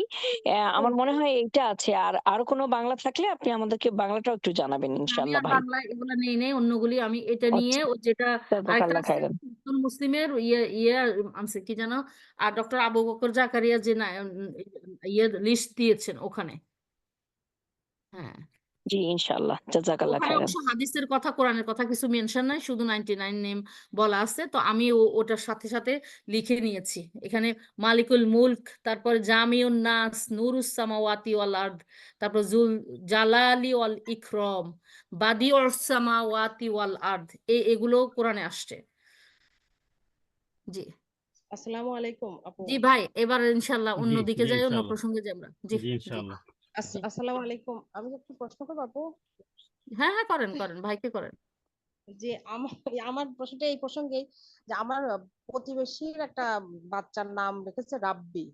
তো আমি আমি মানে পার্সোনালি নিষেধ করেছি, আমার হাজবেন্ড ওর নিষেধ করার পরে ওরা মানে নিষেধ শোনে না, বুঝছেন, ওই নামেই ডাকে। তো আমি যখন ডাকি আমি ওকে ফজলে রাব্বি বলে ডাকি। তো আমার ডাকাটা কি ঠিক আছে? আর আমি ওদেরকে কিভাবে বোঝাবো, আমাকে যদি একটু বলতেন। ফজলে রাব্বিও তো কাছাকাছি, কারণ ফজলে রাব্বি মানে কি আর? যে ফজল মানে অনুগ্রহ, রব্বি মানে আমার রবের অনুগ্রহ। এর দ্বারা দাদারা যদি এটা হয় যে আল্লাহর অনুগ্রহের ফসল, সন্তান, সেটা একদিকে ঠিক আছে, কিন্তু মানুষের নাম তো আসলে রবের নামে রাখা সম্পৃক্ততা থাকলেই আব্দ শব্দ যোগ করতে, হ্যাঁ, রাখা উচিত, কারণ সে তার গোলাম, হ্যাঁ, রবের গোলাম। মানে অতএব গোলাম হাজামি রাব্বি ফাদলি এরকম বলা রব্বি, যাবে না? হ্যাঁ, গোলাম রাব্বি বলা যাবে? গোলাম রব্বি, আমার রবের গোলাম। জি, গোলাম রব্বি, হ্যাঁ, এটা বলা যেতে পারে, গোলাম রব্বি। তবে আব্দুল শব্দ হাদিস থেকে বোঝা যায় যে রাসূলুল্লাহ সাল্লাল্লাহু আলাইহি ওয়াসাল্লাম যেটা পছন্দ করতেন, জি। যে আব্দ আসলে শব্দ ভাই ওটা সম্পৃক্ত তো আর করা। কেউ জি, ডাকে না পুরা নাম, সেজন্য এই ধরনের নামগুলি অ্যাভয়েড করাই উচিত। এফোর্ট জি, করাই জি, জি, ভালো। অবশ্যই, বুঝছেন? অবশ্যই। এটাই হলো তাকওয়ার দাবি, যে মানুষ ডাকতে পারবে না, হয়তো উনারা ঘরে ডাকবে কিন্তু সবাই ওই শেষের অংশ আল্লাহ নামটুকুই ধরে ডাকবে। তাহলে ধরে রিস্কে ডাকবে, হ্যাঁ। যাওয়ার দরকার কি? নাম তো আছে, অনেক সুন্দর সুন্দর নাম আছে না? জি। হ্যাঁ। জি, ওইটাই যে বোঝানোর পরে তারা নামটা চেঞ্জ করতেছে না, এই জন্য আমিও শুনলে আমার খারাপ লাগে। কিন্তু কিভাবে যে বোঝাবো, অন্যদের ব্যাপারে খুব বেশিও বলা যায় না। এটাই। এতটুকু বলেন যে এটা সেটা শিরকি নাম, বাস। এবং এটা একটা শিরকি নাম, আল্লাহ তাআলার সাথে শরীক স্থাপন হয় এই নামের দ্বারা। অন্ততপক্ষে এতটুকু কথা বললে কিয়ামতের আর দিন এটার জন্য কতটা আপ- শাস্তি আপনি হবে? আপনি বাঁচবেন, আপনি বাঁচতে পারবেন। আগে তো জি। নিজে বাঁচা, কিয়ামতের দিন এরাই মামলা দায়ের করবে, হ্যাঁ, হ্যাঁ, তাই তো। যেটা আমাদেরকে বলেনি। হুম। বলেনি। হুম, তো ওখান থেকে বাঁচার জন্য, ওই মামলা থেকে বাঁচার জন্য, যে না বলেছিলাম, কারণ আপনি বলবেন, ফেরেশতারা লিখবে। জি। ফেরেশতারা আমাদের কর্মকাণ্ড যেহেতু লেখে, অতএব ও যদি সেদিন মিথ্যাও বলে যে না, ওই বলেনি, ফেরেশতারা ফাইল বের করবে যে অমুক তারিখ অমুক দিন এই প্রোগ্রামে যে বলছিল, দেখো। এই জন্য আমাদের বলাটা দায়িত্ব, শুনুক আর না শুনুক, আমাদের বলা দায়িত্ব নিজেদের। আ- ভাই আরেকটা জিনিস, আমরা দায় মুক্তির আগে আরেকটা, হ্যাঁ অবশ্যই দায় মুক্তি একটা পয়েন্ট, কিন্তু তার আগে আমাদের রব আদেশ করেছেন, আমাদের রসুল সাল্লাল্লাহু আলাইহি ওয়াসাল্লাম বলেছেন না, আমরা যে জানি জ্ঞান গোপন করতে নিষেধ করা হয়েছে। তো জানলে ওইটা নিজে মানতে হবে, ওইটা পৌঁছে দিতে হবে মনে, যতটুকুই হোক, যত ক্ষুদ্র হোক, ছোট হোক। জেনেছে আল্লাহর সন্তুষ্টির জন্য মানবো, আল্লাহর সন্তুষ্টির জন্য পৌঁছে দেব। দ্বিতীয় জিনিস পয়েন্টটা হলো যে আমার বিরুদ্ধে যেন কিয়ামতের দিন কোনো অভিযোগ না করে, আল্লাহর কাছে যেন আমি দায়ী না থাকি। এটা প্রথম কথা হলো রবের সন্তুষ্টির জন্য রবের আদেশ। হ্যাঁ, জি। আসসালামু আলাইকুম শাইখ, আমার ছোট্ট একটি প্রশ্ন। এখানে অনেকেই আর কি তাদের বাচ্চাদের নাম সাইম রাখে, তো সাইম রাখাটা কি ঠিক আছে কি না একটু বলবেন আমাকে? সায়েম, সায়েম মানে জি রোজা, জি, সাইম। রোজা পালনকারী। রোজা পালনকারী, তো এখন এটার অর্থ আপনি বলেন, এটা কি খুব ভালো অর্থ হয়? রোজা পালনকারী, সে কি রোজা পালনকারী? না না ভাইয়া, এটা ভালো ইয়ে দেখায় না আর কি। যে সমস্ত নামের অর্থ হয় না, সেগুলো নাম রাখাও তো উচিত না, অনেক নামের অর্থই হয় না। যেমন আপনি নাম রাখলেন তহা, ইয়াসিন, এর নামের অর্থ কি বলতে পারবে? পরম দয়ালু তহা, আল্লাহ ইয়াসিন, এর নামের অর্থ কি? আরো আমার বোনের জন্য প্রাণ করে দিচ্ছে, নেখায়াত দিচ্ছে। জি, পারলে কেউ বলেন তহা নামের অর্থ কি, ইয়াসিন নামের অর্থ কি? আমরা তো জানি না এই নামের অর্থ কি, অথচ কোরআন কারিমে তো আছে এগুলো, না? জি ভাইয়া, কোরআন কারিমে আছে, বাট এটা আমার জানা নাই আর কি। কে জানবে? এখানে কেউ আছে যে তহা নামের অর্থ বলবে? ইয়াসিন নামের আমরা তো জানি না। অন্যান্য শাইখদেরকে জিজ্ঞেস করবেন যে তহা নামের অর্থ কি, ইয়াসিন নামের অর্থ কি। কফ, নুন, আলিফ লাম মিম সদ, কাফ হা ইয়া আইন সদ, তাও নাম রাখলে, তো তহা ইয়াসিন যেহেতু রাখে, তো অর্থ কি? অর্থ নেই, নবীজি বলেন না অর্থ, কোন আলেম বলবে আবার? নবীজি তো এটা অর্থ বলেননি, আল্লাহ নবীজিও জানতেন না এটা, আল্লাহ তাআলা বলেননি। চিন্তা করেন। জি তাহলে আবার ভাইয়া, এই তাহলে কেন নাম রাখলো ওই নাম, যে নামের অর্থই আমি জানি না? জি ভাইয়া, সেটা ঠিক আছে আপনার কথা। ভাইয়া মারিয়াম নামটা তো ঠিক আছে না? জি, জি, ঠিক আছে। জি ভাইয়া, শুকরান, জাযাকাল্লাহু খায়ের। ভাই আরেকটা জিনিস, আমাদের এখানে জি রোকেয়া বিবি আপা লন্ডনের, আপনি তো আপনার সাথে তার ছেলের দেখা দুবাইতে থাকে, কথা হয়েছে, ওনার হাজবেন্ড জি মারা গেছেন জি গত জি সপ্তাহে, একটু আগে শুনলাম আমরা। আপনি দোয়া করবেন, আমরা যার যার মতো করে ওনার জন্য দোয়া করব। আহ, আপা আছেন, রোকেয়া বিবি আপা আছেন আপনি? আপনি কথা বলতে চাইলে শায়কের সাথে কথা বলতে পারেন, যদি কথা বলার জি, মতো তার সাথে তো পরিস্থিতি। আমার হোয়াটসঅ্যাপে কথা হয়েছিল। উনি যখন ওই ওনার ছেলে আসছিল তখন তার সাথে জি আমার জি কথা জি হয়েছিল। জি, আজকে শাহনাজ আপা বললো, আজকে শুনলাম। জি আল্লাহুম্মা গফিরহু আকরিমহু ওয়াগফির লাহু। তার জন্য দোয়া করি আল্লাহ তাআলা তার ভুলভ্রান্তি ক্ষমা করুক, তার কবরকে প্রশস্ত করুক এবং আল্লাহ তাআলার খাস বান্দা হিসেবে আল্লাহ কবুল করুক। তার জন্য তার সন্তানদের দোয়াকে আল্লাহ কবুল করুক। আমিন। আপু আছি আমি, বাট আমি কথা বলতে পারবো না এখন। জি রোকেয়া বিবি, জি আপনার সাথে আমার মনে হয় হোয়াটসঅ্যাপে কথা হয়েছিল জি আপনার এই আপু, জি ভাইয়া, ছেলের জি ওই ভাইয়া, সময়কালে। জি, জি, জি ভাইয়া, দোয়া করবো, আল্লাহ সহজ করুক। কথা বলতে আপনি পারবো না। ধৈর্য ধারণ করেন। আলহামদুলিল্লাহ বলবেন যে আল্লাহ তোমার হ্যাঁ, তোমার জি, ফায়সালার উপরে আমি সন্তুষ্ট জি, আছি। জি, সেই দৃষ্টিকোণ থেকে আলহামদুলিল্লাহ পড়বেন জি, যে আল্লাহ তোমার ফায়সালা আমি সন্তুষ্ট আছি, আমি বান্দা। তো এর দ্বারা আল্লাহ তাআলা জান্নাতে একটি ঘর দিবেন, যে ঘরের নাম হবে বাইতুল হামদ, প্রশংসার ঘর। আমিন, আমিন, আমিন। এবং বিশেষ করে আপনারা যত নেকামল করবেন, আপনার সন্তানরা যত নেকামল করবে, এর একটা অংশ কিন্তু সে পাবে। এর একটা অংশ কবরে আল্লাহ তাআলা তার পৌঁছাবেন, এবং তার কোনো ওসিয়ত থাকলে সে ওসিয়তকে পূর্ণ করবেন। তিনি যদি কোনো জি ভালো আপু, কাজের সূচনা করে জি, যান, জি, সেগুলো উনি উনি যখন কন্টিনিউ করবেন। দুনিয়াতে ছিলেন, উনি উনি দুনিয়াতে থাকার সময় উনি যেগুলো আছিল, মানে যখন উনার বেমারের কথা ডক্টর বলেছে, সাথে সাথে নিজের হাতে উনি একটা মসজিদ নিজের ওন মানি দিয়া ছেলেদের মানি মানে কমপ্লিট। হুম, আরো অনেক অনেক জিনিস করছেন, আলহামদুলিল্লাহ। এখন আর ওদিকে অনেক অনেক সাহায্য যে সময় একটা পারছেন সুযোগ মতো করছেন।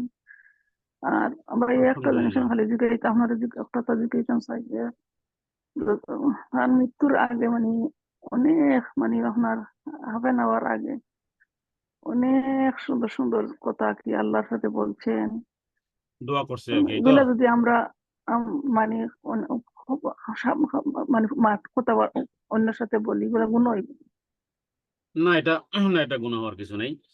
উত্তম মানে কথা, জিকির, উত্তম জিকির কথা আজকার, শ্রবণ করা, উত্তম তওবা। কথা, তার বিষয়গুলো, এগুলো দ্বারা উদ্দেশ্য থাকবে যাতে করে অন্যান্য মানুষও যেন ভালো কথা বলা, ভালো পথে চলা।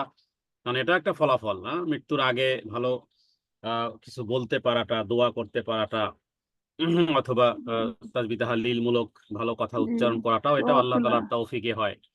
জি তো এই ভাই, জন্য আবার তো তার জীবনে কন্টিনিউ জীবনে একটা কর্মের হিসাব থাকে, কর্মের একটা প্র্যাকটিস থাকলে না হয় এগুলো করতে পারে, তা না হলে তো পারে না।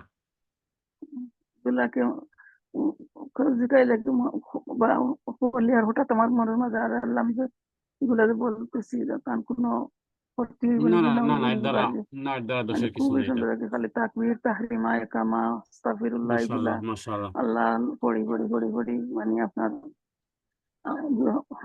হাসি হাসি হাসি দুনিয়া থেকে আল্লাহর কাছে গেছেন। জি আপু, আপনি আলহামদুলিল্লাহ। দোয়া জি কবুলের, জি জি। জি দোয়া কবুলের সময়গুলিতে তো দোয়া করবেনই।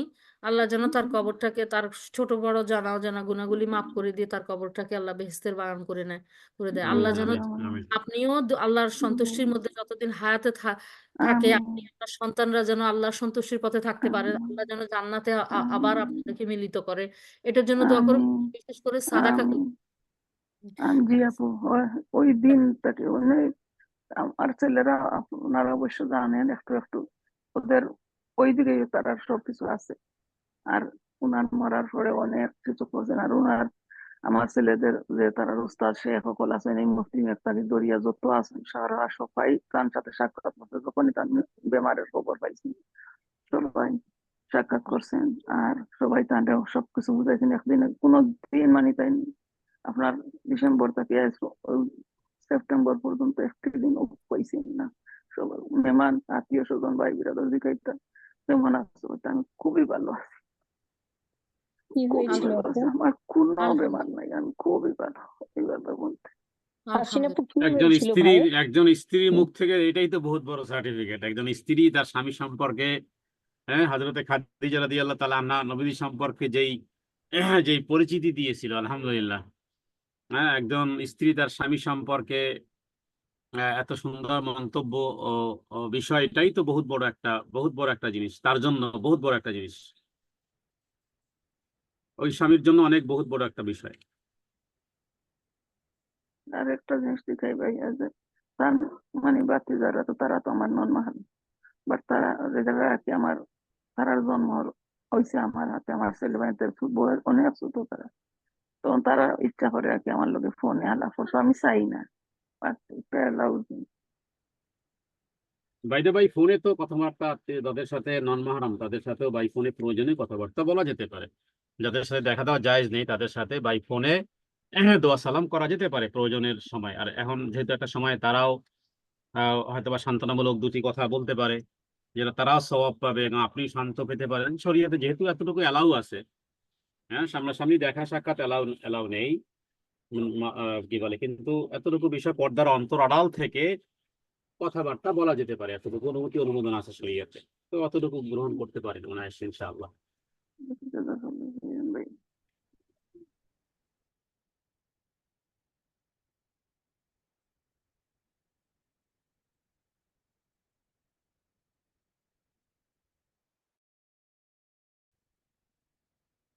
ভাইয়া আপুর হাজবেন্ডের কি হয়েছিল ভাইয়া? উনি গত সপ্তাহে মারা গেছেন আর কি। হ্যাঁ মানে কি কি হুম, মানে হুম। অসুখ, মানে কি হয়েছিল আর কি? এটা তো আমি বলতে পারি না। আচ্ছা, আল্লাহ সুবহানাহু ওয়া তাআলা ওনাকে জান্নাতুল ফেরদৌস দান করুক, আমিন। আসসালামু আলাইকুম। ওয়ালাইকুম আসসালাম ওয়া রাহমাতুল্লাহি ওয়া বারাকাতুহু। আমি কি একটা প্রশ্ন করতে পারবো? আমি ওই হ্যান্ড রেজ ইনশাআল্লাহ কিভাবে করেন? আচ্ছা, ঠিক আছে, নো আচ্ছা ভাই, প্রবলেম, ইনশাআল্লাহ। আচ্ছা, আমার একটা ভাইয়ের ছেলে, ওর নাম হলো রাব্বি। হুম, এখন আমরা তো ওকে রাব্বি নামে ডাকতে পারি না, এখন ওর মা ওকে ফজলে রাব্বি ডাকে। এটা কি ঠিক আছে? হুম, হুম। ফজলে রাব্বি কথাটা মোটামুটি চলে, রাব্বি থেকে তো বের হওয়া গেছে। ফজলে রাব্বি, তবে তার এইটা থাকবে, ইন্টেনশন থাকবে। ফজলে রাব্বি কথাটার অর্থ হয় যে আল্লাহ তাআলার অনুগ্রহে, এই রব্বি মানে এই সন্তানের নাম না, বরং এই রব্বি মানে ওই রব। আচ্ছা, এতটা এক্সপ্লেন কি সাধারণ মানুষ করে বলেন তো? কারণ এই রব্বি দ্বারা মূল উদ্দেশ্য কিন্তু এই ছেলের না, আহ, আহ, মানে ফজলে রাব্বি আসলে কোনো নাম হয় না। মানে মূল যদি বুঝাতে চাই, যারা অর্থ বুঝেন তারা বুঝবেন, ফজলে রাব্বি হলো যে আমি এই কথা স্বীকার করলাম যে এই জিনিসটা আমার রবের অনুগ্রহ, তো এটা কোনো নাম হলো? ফজলে রাব্বি কথাটা যদি কেউ ট্রাকের পিছনে লেখে তাহলে তার অর্থ হয় যে এই ট্রাকটা আমি খরিদ করতে পেরেছি আমার রবের অনুগ্রহে। তাহলে ফজলে রাব্বি কি ট্রাকের নাম? না, ফজলে রাব্বি কথাটা অর্থ হলো যে এই ট্রাকটা আমি কিনতে পেরেছি আমার রবের অনুগ্রহে।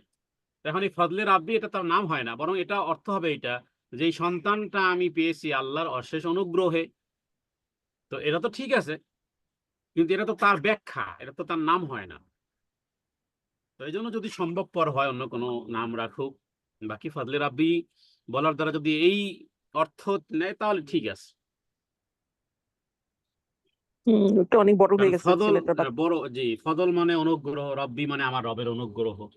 তো তার মানে কি আমার রবের অনুগ্রহে আমি আমার এই সন্তানটি।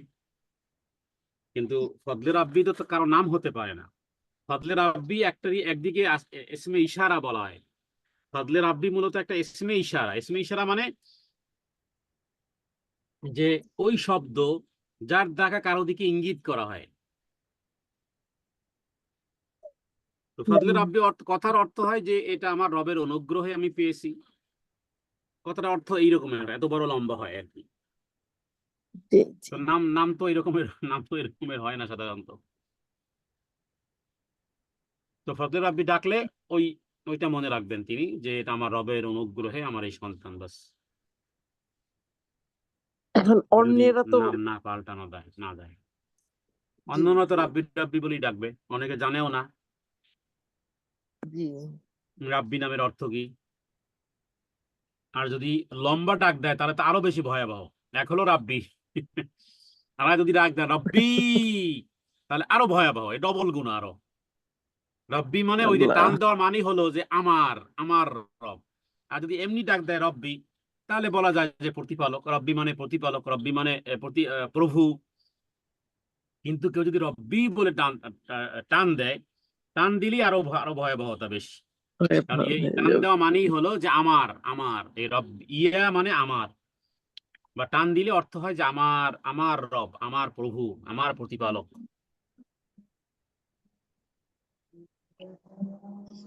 জি ভাইয়া, জাজাকাল্লাহ খায়ের। জি। আফসানা আপু কি আছেন? ওয়ারাহমাতুল্লাহি ওয়া বারাকাতুহু। ওয়ালাইকুম আসসালাম ওয়া রাহমাতুল্লাহি ওয়া বারাকাতুহু।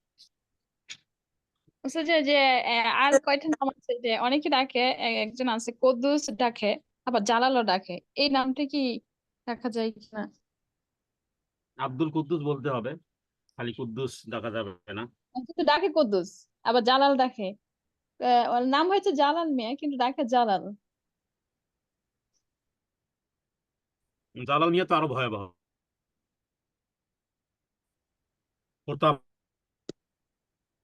প্রতাপশালী। মিয়া মানে 100।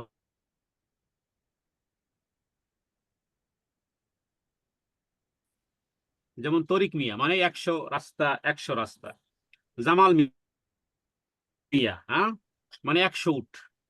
জামাল মানে উট, মিয়া মানে 100। তো মিয়া কথাটাই তো, এটার অর্থ হইলো 100, 100। আব্দুল জলিল, আব্দুল জালাল এইভাবে বলতে হবে। জালাল মিয়া বললে, এই কি বলে, কামাল মিয়া বললে এটার হয় 100 পূর্ণতা। মিয়া শব্দ লাগানো যাবে না। কোথেকে কিন্তু নিয়ে আরেক এসেছে আমি জানি না আসলে। আমাদের বাংলাদেশে অধিকাংশ লোকের নামের শেষে মিয়া। মিয়া কথাটা আরবিতে এটা হয় 100। কিসের সাথে 100 লাগে আল্লাহ ভালো জানে। এই যে তরিক মিয়া, জালাল মিয়া, জামাল মিয়া, 100 উট, 100 রাস্তা, রাস্তা এইভাবে হয়ে যায় অর্থগুলো। কিন্তু আরেকজনের নাম বলছে, একজনের নাম রাখছে যে ইয়াসিন ডাকে, ইয়াসিন, যে ওই নামটা ডাকে। নামের অর্থই নাই কোনো। এমন নাম রাখলো যে নামে কোনো অর্থই নেই। হোক না কোরআনুল কারিমে সূরা ইয়াসিন নামে, কিন্তু ইয়াসিন নামের তো অর্থ নেই। এটা নাকি অনির দাদি রেখেছে, যে ছোটবেলা জন্ম হয়েছে, তারপরে কোরআনে কারিমের সূরা দেখে তার নামটা রেখেছে। হুম। ওই যে কেউ নাম রাখছে তুকাস জীবন, কোরআনুল কারিমে সূরা আর রহমানে বারবার আছে, তো এরপরে দেখছি যে কিছু পরপরই ফাবিআইয়ি আলাই রাব্বিকুমা তুকাজ্জিবান। তো ভাবলো যে তুকাজ্জিবান একটা সুন্দর নাম, কোরআনুল কারিমে এতবার আল্লাহ সূরায় বলছেন। আখের দেখা গেল যে এর অর্থ হইলো যে অস্বীকারী বা মিথ্যা আরোপকারী। হ্যাঁ, তো কোরআনুল কারিমে পাওয়া গেল ওই বইলা তুকাজ্জিবান রেখে দিল, তো অর্থ কি হইলো? অস্বীকারী বা মিথ্যা আরোপকারী। তো কেউ কি চাইবে যে তার নামের অর্থ হয় মিথ্যা আরোপকারী? অথচ কোরআনুল কারিমে সূরা আর রহমানে তো বারবার একাধিকবার রিপিট হয়েছে। তো কোরআনুল কারিমে নাম থাকলেই যে রাখা যাবে তা কোনো বিষয় না, বরং নামের জন্য নামের বই আছে, দেখে শুনে বুঝে শুনে অর্থ সহ এই রাখতে হবে, সুন্দর নাম রাখতে হবে। এটা একজন বান্দা, একজন ব্যক্তি যখন পৃথিবীতে আসে, কয়েকটা অধিকার তাকে মা বাবা দিতে হয়। এর মধ্যে নামের একটা অধিকার। মা বাবার উচিত সুন্দর তাকে একটি নাম রাখা, মাথার চুল কামিয়ে দেওয়া, আকিকা করা ইত্যাদি। এগুলো তার জন্মগত অধিকার, যেটা বাবা মার দেওয়া উচিত। জি ইনশাআল্লাহ। অনেকে তো জান্নাতুল নাম রাখে, এটা ঠিক আছে না?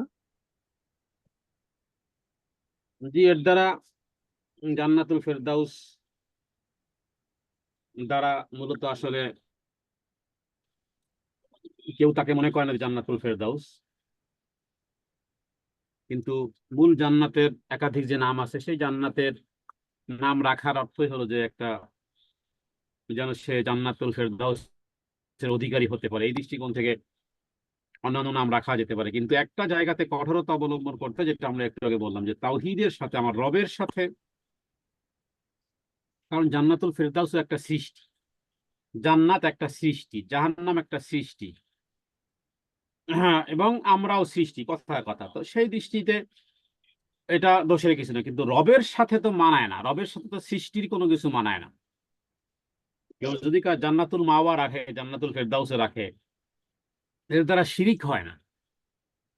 হয়তো সুন্দর অসুন্দরের ব্যাখ্যা হতে পারে, শিরিক তো হবে না। কিন্তু এখানে তো শিরিক হওয়ার সম্ভাবনা, যেহেতু রবের জন্য যেটা খাস সেটা কেউ ব্যবহার করে ফেললো, সেটা কেউ নামে সেই নামে আখ্যায়িত দেওয়া হলো।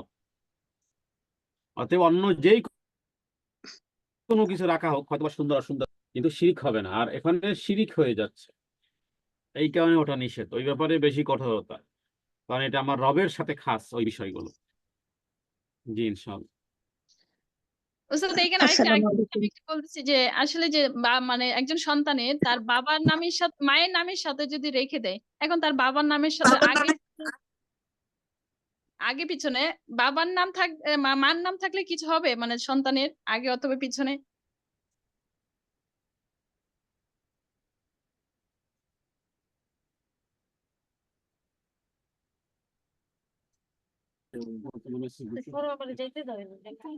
জি, বাবা মায়ের নাম আগে এবং পরে তো মায়ের নাম তো প্রয়োজনীয়তা নেই, বরং বাবার নামটি তার সাথে প্রতিটি সন্তানের সাথে তার বাবার নাম লাগবে। এটা হলো চূড়ান্ত, এটা হলো শরিয়াতের এই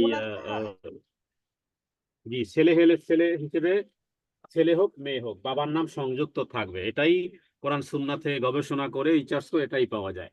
ছেলে হলেও বাবার নাম সাথে থাকবে বিন শব্দ দিয়ে, মেয়ে হলে বিনতে দিয়ে থাকবে। এটাই হলো সুন্নতি নাম, এইভাবেই রাখতে হয়। জি,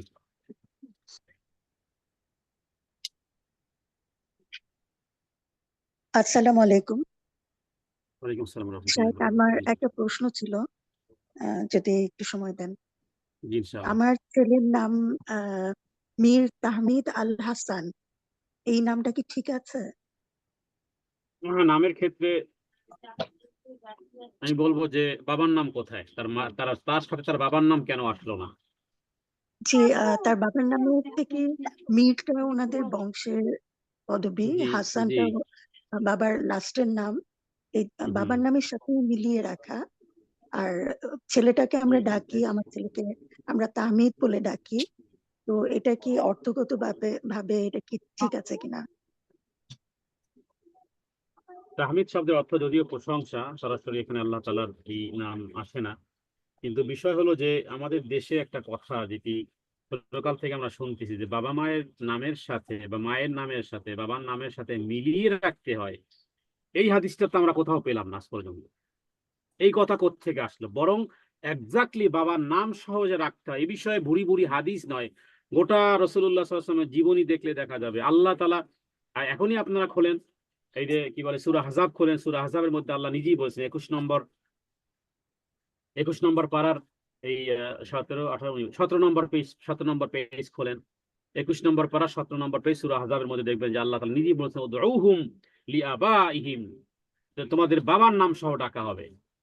তো আল্লাহ তাআলা কোরআনুল কারীমে যদি বলতে পারেন যে বাবার নাম সহ ডাকা হবে, তা আমি কেন আমার বাবার নামের সাথে মিল করে, মিল কথাটা কেন আসবে? সরাসরি এক্স্যাক্টলি বাবার নাম আসবে। ছেলের নাম বিন শব্দ দিয়ে বাবার নাম আসবে। মুহাম্মদ সাল্লাল্লাহু আলাইহি সাল্লামের পরিচয় কি? মুহাম্মদ বিন আব্দুল্লাহ বিন আব্দুল মুত্তালিব বিন হাশেম, এইভাবে করে বিন দিয়ে দিয়ে দিয়ে দিয়ে আদম আলাইহিস সালাম পর্যন্ত মুহাম্মদ সাল্লাল্লাহু আলাইহি সাল্লামের নাম পৌঁছেছে। গোটা সাহাবায়ে কেরাম, গোটা মহিলা সাহাবিয়া এবং পুরুষ সাহাবী, কেউ কি বলতে পারবেন যে তার কারো নামের মিল রেখে করেছিল বা স্বামীর নাম যোগ করেছিল? কই? প্রত্যেকেই তার বাবার নাম আসবে, বিবাহের পরেও বাবার নাম। ফাতেমা বিনতে, কই ফাতেমার সাথে তো আলীর নাম আসলো না। হ্যাঁ, আলী রাদিয়াল্লাহু তাআলা আনহু, হ্যাঁ, তো ফাতেমার সাথে তো তার ফাতেমা আলী তো হওয়ার দরকার ছিল, কই? ফাতেমা বিনতে মোহাম্মদ। আবার নবীদের স্ত্রীরা, তারা হযরত আবু বকরের কন্যা নবীজির স্ত্রী ছিল, হযরত ওমরের কন্যা রাসূলুল্লাহ সাল্লাল্লাহু আলাইহি ওয়াসাল্লামের স্ত্রী ছিল। কই? নবীজির নাম তো এত এত পবিত্র নাম, এত সম্মানিত নাম, কই? স্বামীর নামটা তো আসা দরকার ছিল। কিন্তু কি বলি, আয়েশা বিনতে আবি বকর, হাফসা বিনতে ওমর, তো তাদের কন্যাদের নামগুলো স্বামীর ঘরে যাওয়ার পরেও ওই বাবার নাম একেবারে চিরজীবন পর্যন্ত থাকবে।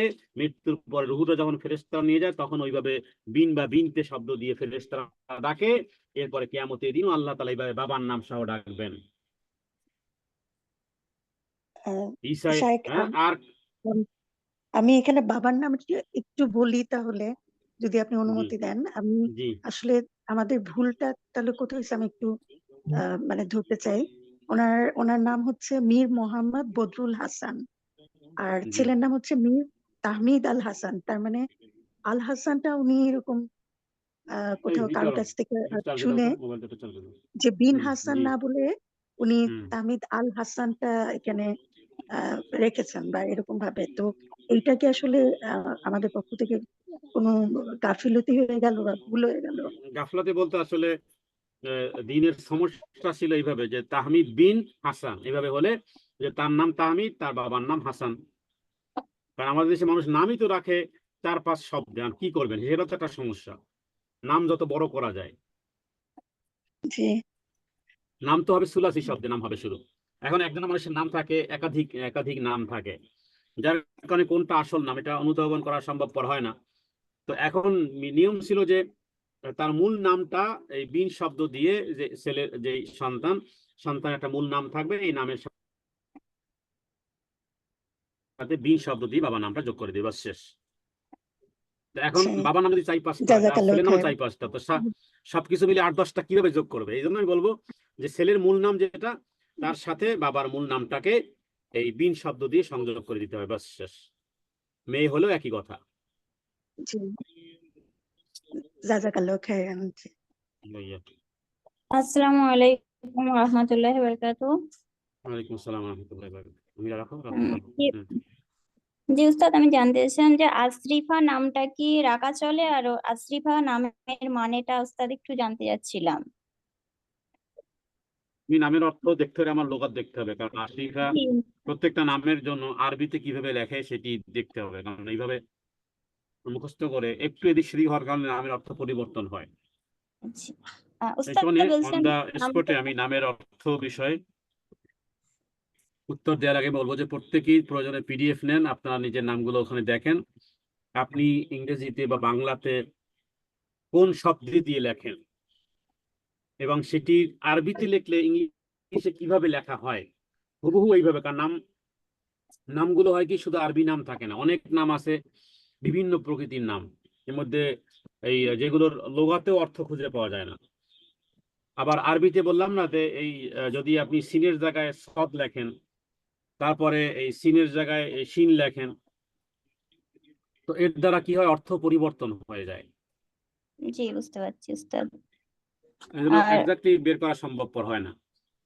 আর বলছিলাম যে এই নামটা কি এমনি রাখা চলবে?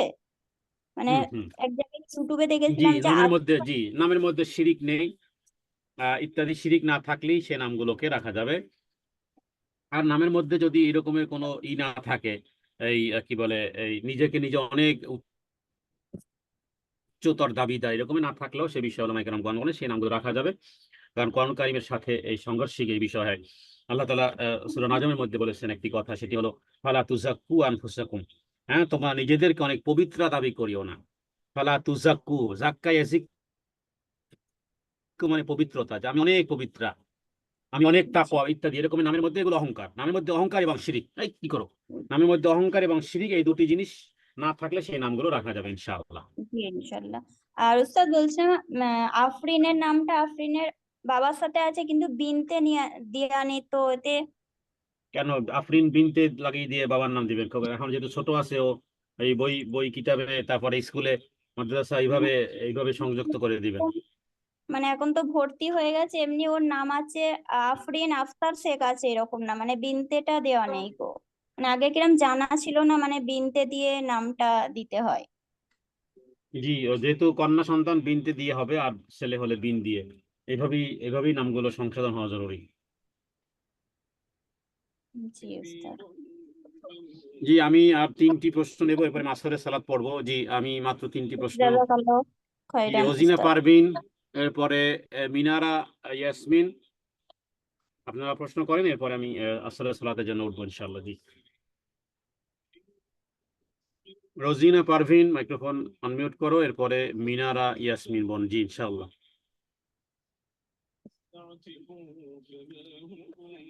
আসসালামু আলাইকুম, রুজিনা পারভিন আসছেন না? আমি বলি হুজুর। জি মিনারা ইয়াসমিন, আপনি জি বলেন। আমি জি মিনারা ইয়াসমিন বলছি। জি আমার ইনশাআল্লাহ। প্রশ্নটা হইলো, একজন মানুষ সবসময় কথাবার্তা বলার সময় ও সবসময় বলবে এই কথা, এটা এরকম, এটা এরকম, পরে একটু পরে বা 10 দিন আসে বা একটু কয়েক ঘন্টা পরে বলবে না না না না এটা এরকম হবে না, এরকম হবে না, এরকম হবে না, মানে যে প্রতারণা যে করে এটা। একবার বলবো এটা এরকম এরকম এরকম এরকম করলে এরকম হবে, এরকম হবে, একটু পরে বা একদিন পরে আসে বলবে না না না না এটা এরকম হবে না, এরকম হবে না, এটা হবে, মানে কথাগুলো চেঞ্জ করিলায় আর পরে দিয়া প্রতারণা করে। আর এইরকম মানুষ কিতা, আর এর পরে মিথ্যাও বলে।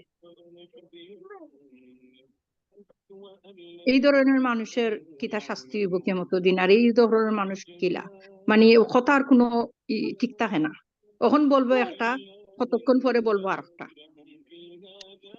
জি, এ সমস্ত মানুষ সম্পর্কে আমরা শুধু বলতে পারি যে এটা ওই চরিত্রের কাছাকাছি।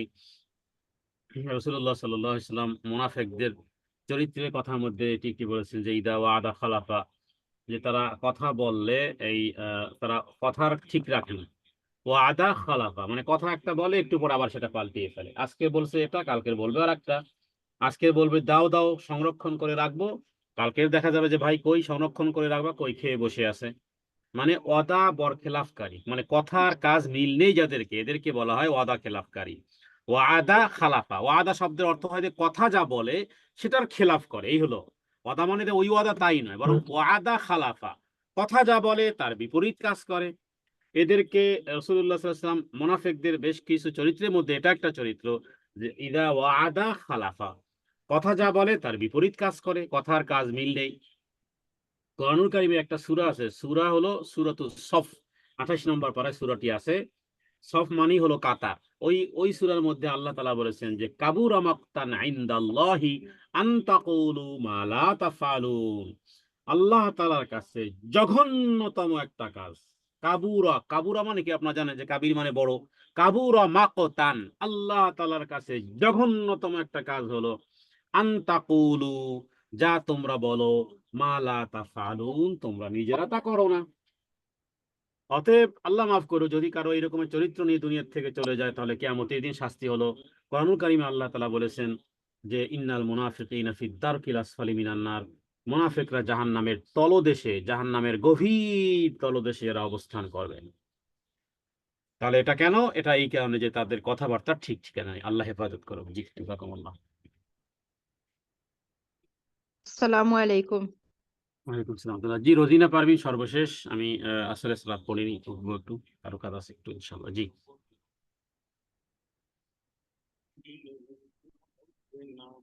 জি রোজিনা পারভিন, মাইক্রোফোন তোমার আনমিউট আছে, কথা বলো।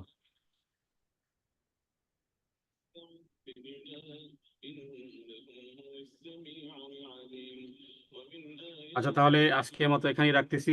হাসিনা আপু বলেন, আমি সালাত পড়ার পরে হয়তো বা আহ, আমাদের ওই আপু আসার আগ পর্যন্ত হয়তো বা সময় দিতে পারবো, তবে আসরের সালাত আমি পড়ে নিতে চাচ্ছি এখনই। হাসিনা আপু ইনশাল্লাহ ইনশাল্লাহ ইনশাল্লাহ যান, জি না নামাজ উনি আগে জি নামাজটা আমি পড়িনি, তারপরে আমি প্রয়োজনে মোবাইল থেকে প্রবেশ করব। যদি আপা আসে তাহলে তো আলহামদুলিল্লাহ, যদি কোনো দেরি হয় বা কোনো ইনফরমেশন থাকে আমাকে হোয়াটসঅ্যাপে নক করবেন ইনশাআল্লাহ। তাহলে আমি এই ল্যাপটপ থেকে আমি এখানে এই করতেছি, মোবাইল থেকে অংশগ্রহণ করবো ইনশাআল্লাহ। জি, ইনশাল্লাহ। সুবহানাকা আল্লাহুম্মা বিহামদিকা আশহাদু আল্লা ইলাহা ইল্লা আনতা আস্তাগফিরুকা ওয়া আতুবু ইলাইক। আসসালামু আলাইকুম রাহমাতুল্লাহি ওয়া বারাকাতুহু।